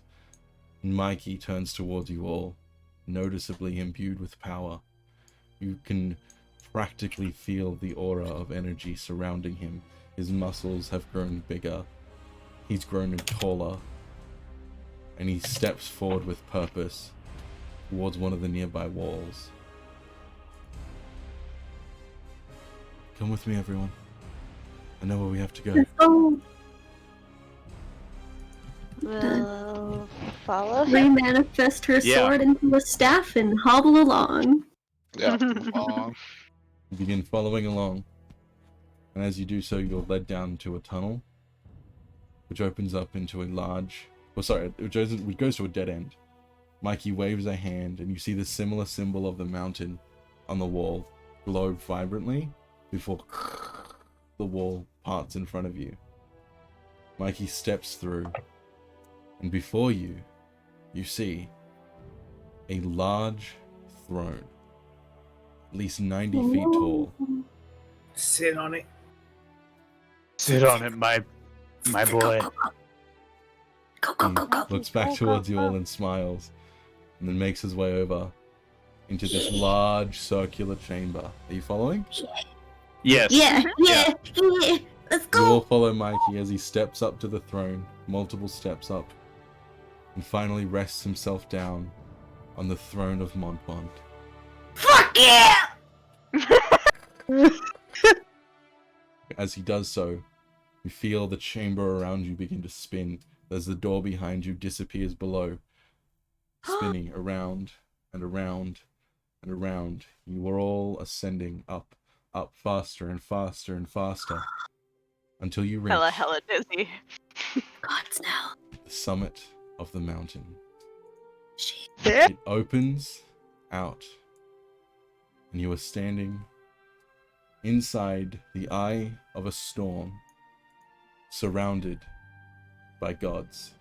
Hello, it's Nora. What's up, bitch? Oh shit. Oh fuck. Hello. We're missing Sven. Yeah, there you go. No, it's okay. You know, Man, we're gonna be excited to see Nora. Just wave and shit. As the chamber comes to a spinning stop, around you see the figures of large, tall celestials, some of which you recognize, some of which you don't. And as you are all getting accustomed to your surroundings, instantly, you see the figure of Savaris manifesting itself nearby. Okay. As this woman, a woman that none of you recognize, steps forward, shrinks down in size to match Savaris, and then as she steps up, winds back and slaps him across the face Oh. Such an Ola? How dare you take Oh, my no. girl from me? And then she runs over and wraps her arms around Isla, pulling her into a warm embrace. Oh.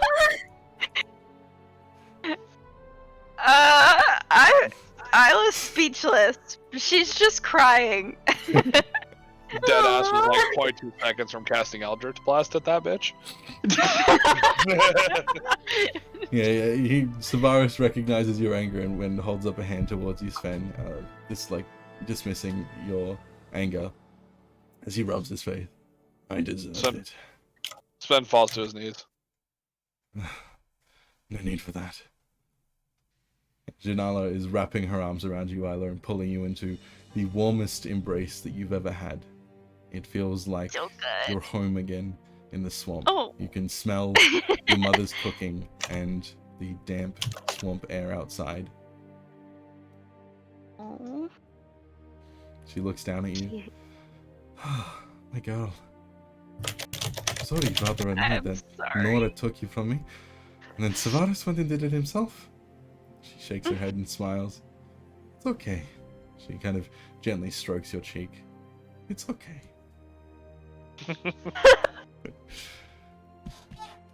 So, you've all found your way over here.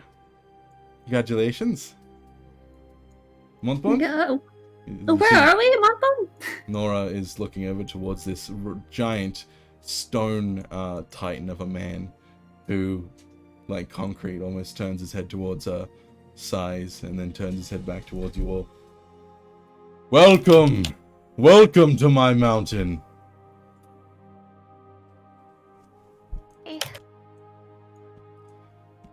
And who are the other two we don't know? This one. And this one. You've all done rather well.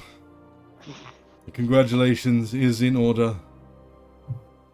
Nora has surprised me once more with her choice. And you have succeeded. He turns towards Nora. I shall uphold my end of the bargain. You see Nora just fucking grins the cheekiest grin that you've ever seen. Right, this is Lovelace, this is Amartha, goddess of the forest, and over there is Daneth, goddess of divination, and fate, and fate. Congratulations on completing your second task, Chosen. Yay. We the best. Where be Servaris, though? They're in spirit, but not actually in physical form. No, he's manifested. He's manifested. But he got in his slept. shadowy form. Hey, my man. Yeah. I suppose we owe you some questions, don't we? A little bit. Well,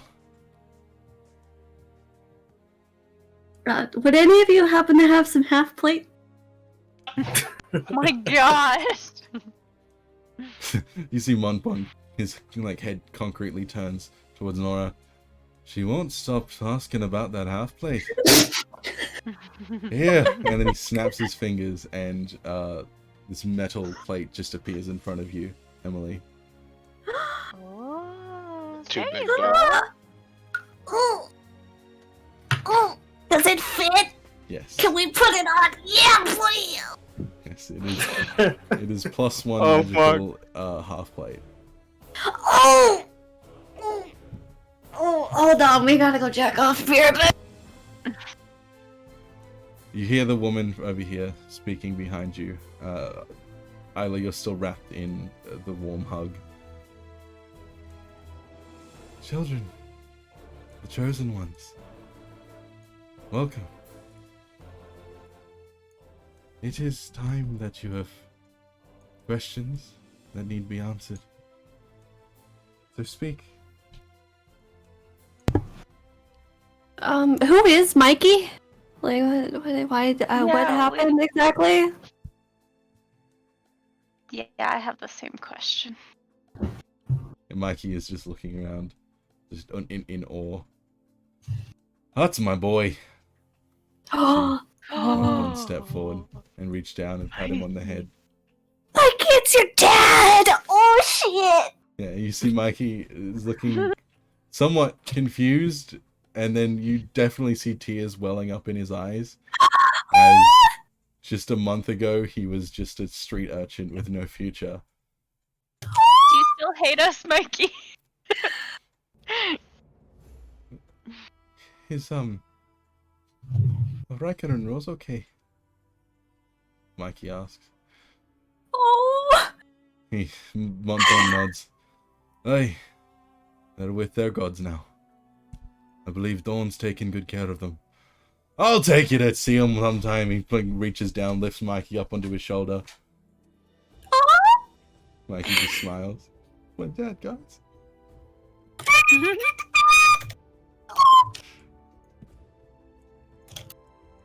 Oh. I'm so happy for you.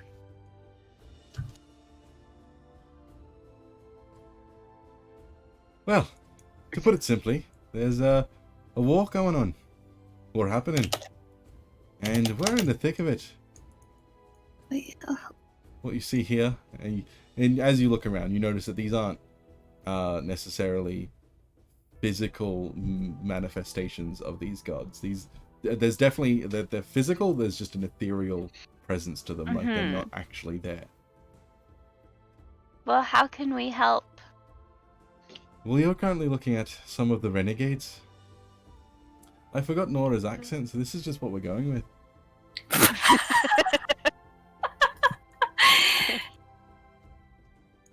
Good. I was one of the founding members. Didn't really much like the way that the social hierarchy is working up there, so I chose to change it. And, got some gods on my side. And thanks to you, now we've got another one. She kind of looks over at Montbond, who nods. Fuck yeah. You see, there are some bad people at the top. Yeah. Valor, in particular. Don't like those stinky villains. Neither do we.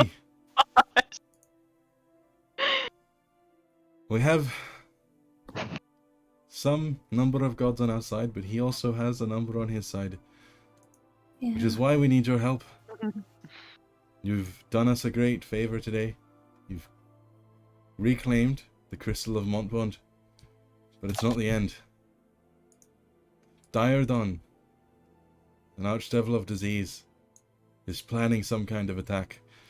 Those shenanigans you saw in Fairport, just an underling. Scores, devil of disease, did that. A test, if you will. And now the monks, they got the second wave of it. And we think that they're going for the capital next. Yeah. I'm okay Well, to how help. can we help? Well, we're trying to fight Valor. It's going okay. Currently, we're just trying to bolster our defenses, get out as many artifacts as possible, get as much power as possible, and get as many good allies as possible. She kind of nods towards you all. But Nuts. before we can deal with him, we have to stop these devils from leaking out into the material plane.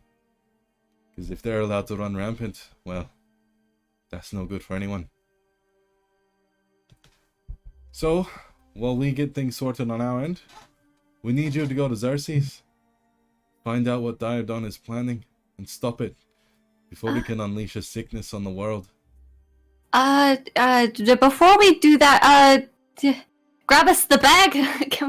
Can we do a limb reattaching real quick? Any of you know how to put an arm back on a Why would points you at need- eyelid stub? Why would you need to put an arm back? It's already back.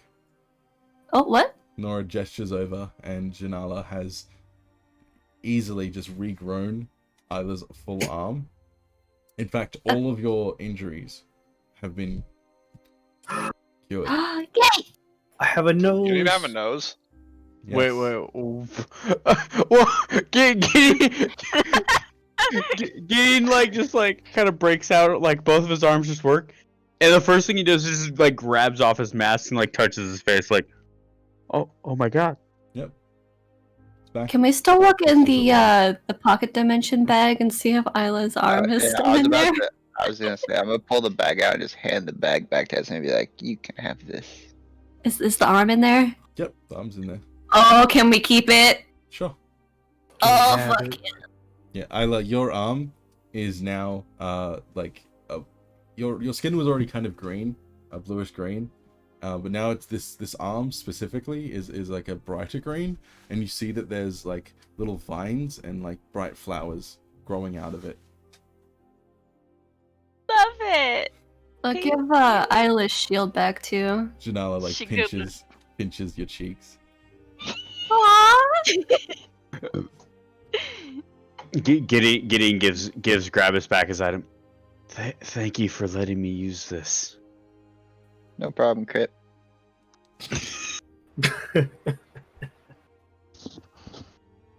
You've overcome many challenges to get here, and you're gonna overcome many more.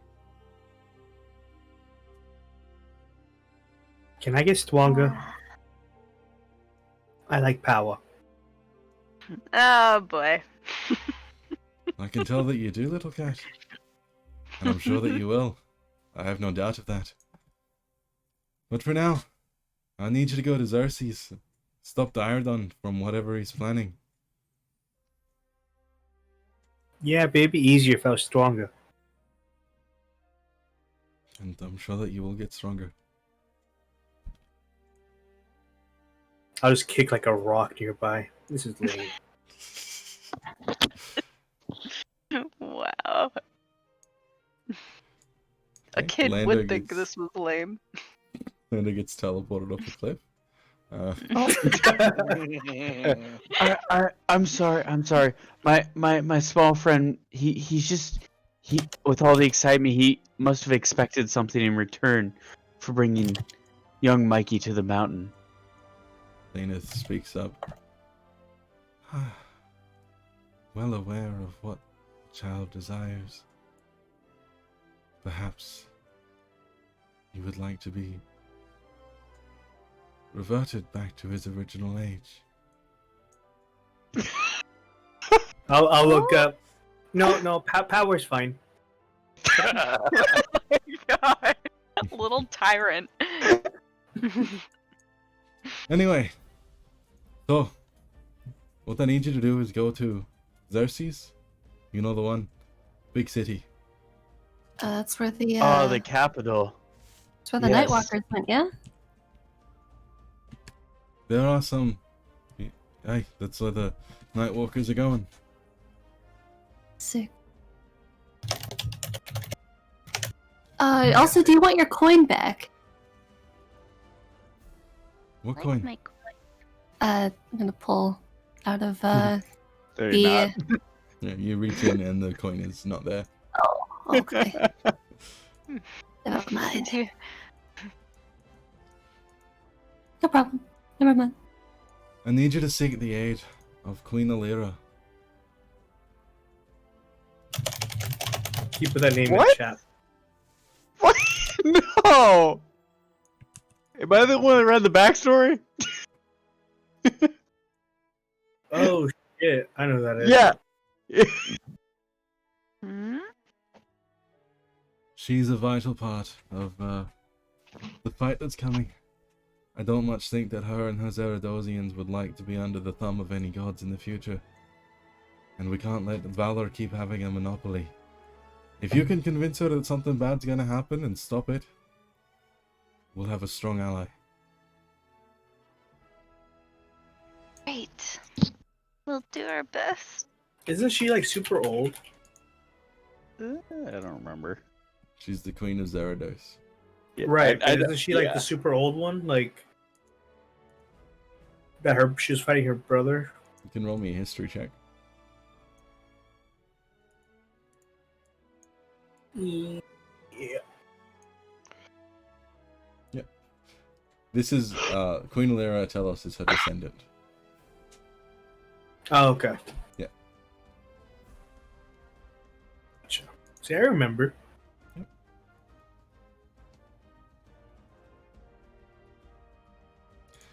Well, As you for might as well rewards, go. don't worry, they're coming. You just have to be patient, young one.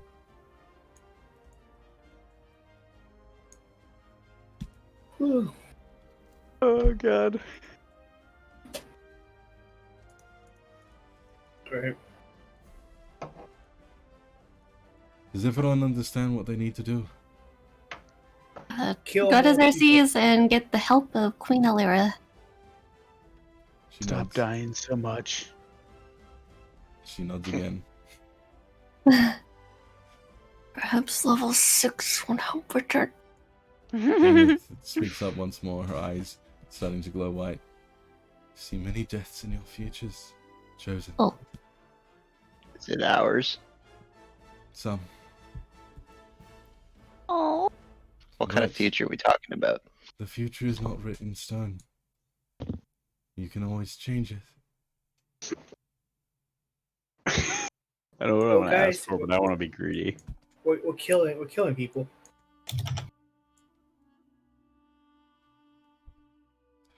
Well, eventually you won't just be killing people, you'll be killing gods. So, Oh, Is there like a staff I could get, or a crossbow or something? you should stop asking for material things before I throw you off this cliff, cat. Do you like fish? Aye, I love Lando fish. Oh, okay, nice. I'll remember that, and I'll bring you a fish one time. Wonderful. I am the pirate queen after all. Ah, that's true. Now, are there any other questions before we send you on your way? We have a war to get back to.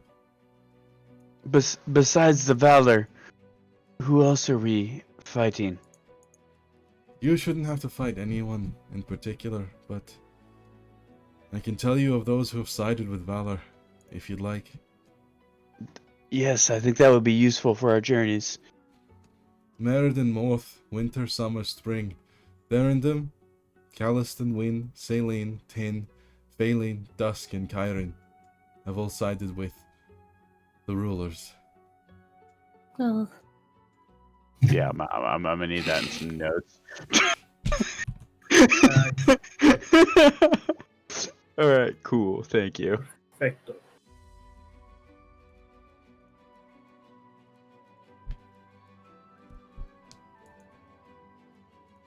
So these are all the people that are against us? Yep. Yep.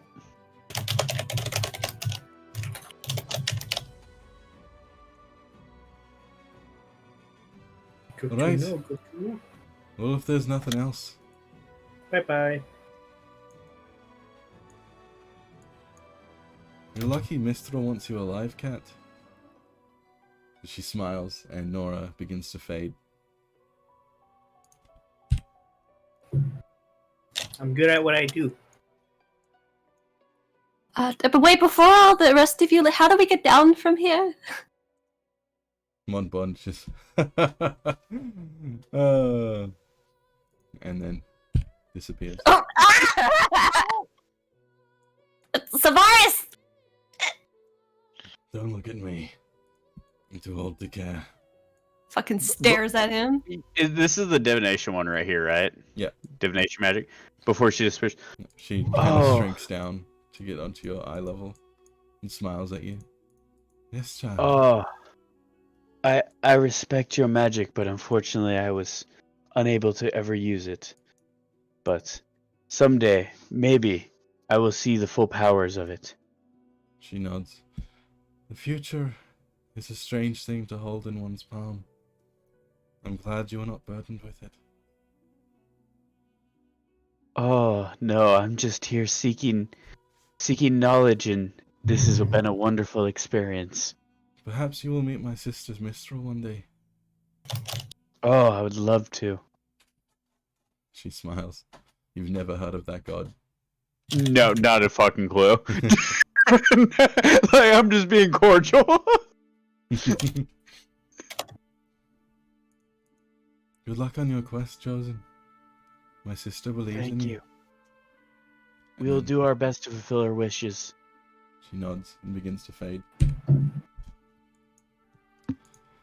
Isla's just staring wide-eyed, sparkly eyes up at Janala in front of her. Janala is, Like- you can see there's just tears streaming down her eyes. She's like, I don't I finally get to meet my special one. And she just hugs you harder. And then shrinking down and walking over. All right, come on, sister, come on. And Martha smiles at you, Isla. She really has been pining over you, you know. Oh. It makes me feel bad. And Martha just Oh. pats you on the shoulder and then starts fading away. Janala stands up straight. Compose, goddess, you're a goddess, you're a goddess. Well, my cleric, after I'm done beating up Savaris, I expect you to get back on your path to nature. Of course. That So was the please, plan. For the road, she starts pulling out muffins from her dress and handing them to Oh you. my god, she's so cute. Oh my gosh, thank you. I Happy thought I seat. just got my arm back. Good thing you can carry them all then. Yeah. Got that arm, so. I will contact you now that Montbon has lifted restrictions in the future on how you can reacquire your powers. And then she starts tearing up again and wraps her arms around you. She'll hug her tight. Okay. Okay. I must leave. Good luck, Chosen. She gives you Bye-bye. a kiss on the Bye. forehead, Isla, Thanks. and disappears. How many muffins did I get? 10. Oh my god. Muffins. Can I try one? Yep. You Think I'd bite eat into one. it. It is the most delicious muffin you've ever had. It tastes Oh my God. reminiscent of the ones that your mother used to make, but 10 times better. It's got some kind of like caramel on the inside, so it's soft and gooey on the inside, and you heal 1d4 hit points. Oh! 1d4 hit points? I don't even need healing, but. Mm-hmm. Wow. Mm-hmm. She's gonna be like tearing up again, like, of course it's the best fucking muffin that ever existed. But before Savaris disappears, Gideon's gonna approach him and be like, "I'm sorry for my decisions. I acted brashly. Savaris shakes Please his head. forgive me. You know they're dead, right? I can't bring them back, but I can. And you know that there's no afterlife for them, right? They're probably in hell. Or Rodham. Sven's like Doesn't on his agree. knees while they're talking, and like he's gonna like glance up to him and like fucking yank out one of his legs from under him, like try to get him to fucking bow down. Like, what the fuck are you doing, looking this guy in the eye and talking to him right now? Wait, I was already bowing, but Oh, Sven's just like- been dead ass bowed down this entire yeah, time. as Sen like knocks on my knees, like Gideon hits his knees, like I don't know what I can do to make it up to you, but I'm sorry for what I've caused. Stop by showing some fucking respect. You can travel down to And- Rodham yourself and bring them back. How's that? I don't know if I can. Then there's nothing, is there? Mm. They can't even reach my domain. So, your apology's useless. Oh, Esme's fine. like really kind of baffled by Sven's composure of this dude because we just kind of have like a mutual deal going on, but I just like you need to chill there, buddy. Like, Nah, he's after that, fucking- Gideon just gets up and walks away from Savaris.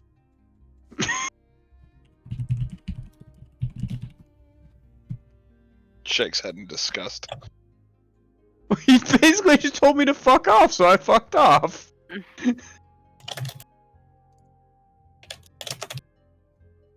Maybe you should find a god to worship.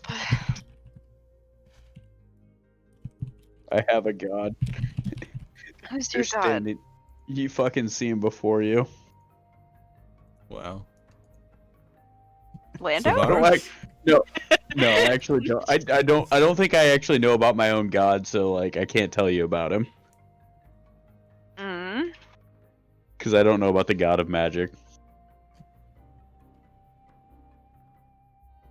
Janala worships too, but Janala doesn't worship like a fucking bottom, you bitch. What? Janala's got their god giving him fucking muffins and shit, and you're over here like, please notice me, Virus. I love. Sorry, we can't all have like The a virus fucking sword throw disappears. that we just fucking chill out with the entire fucking time. Sorry, bruh. As you all, like, as all the gods disappear, the platform begins to move once more, and you are descended back down to the throne of Monk Bond. Do we descend into level 6 after completing the arc of what everything is that is glory? And fucking Mikey has a goddamn dad! Oh! Mikey steps up and says, I don't think there's going to be any monsters anymore. You're welcome to stay. I'm gonna help the monks rebuild, and then I'm gonna go find Raiko and Rose. And I hope you find them. there? Dad said that he'd showed me. Oh, okay. Great. Have some bonding time with your dad too. And good luck to finding Riker and Rose. They really. I think this means I'm a deserve to Celestial. die. I don't know, but I think we're gonna be fighting alongside each other in the future, so I forgive you for now. Fucking hope so. He smiles. I'd hate to fight against you, Mikey. I'd hate for that too. Yeah. You all make your way back to the monastery. And that is where we will pick up next week, as you all Do we- ascend to level 6. Yes. Blaze was the blood Yeah. sacrifice to ascend to level 6. Let's go. Yeah, where did Blaze go? Is he? That was- It never actually- existed. I never I'm gonna existed. go to bed now. Goodbye, Yeah, everybody. never existed. Yeah. I'm gonna end the stream here. Thanks everyone for watching. I appreciate it. Ricky Family out. Hope God, that everyone arc ending was so goddamn good. What? Thank you. Yeah. Well,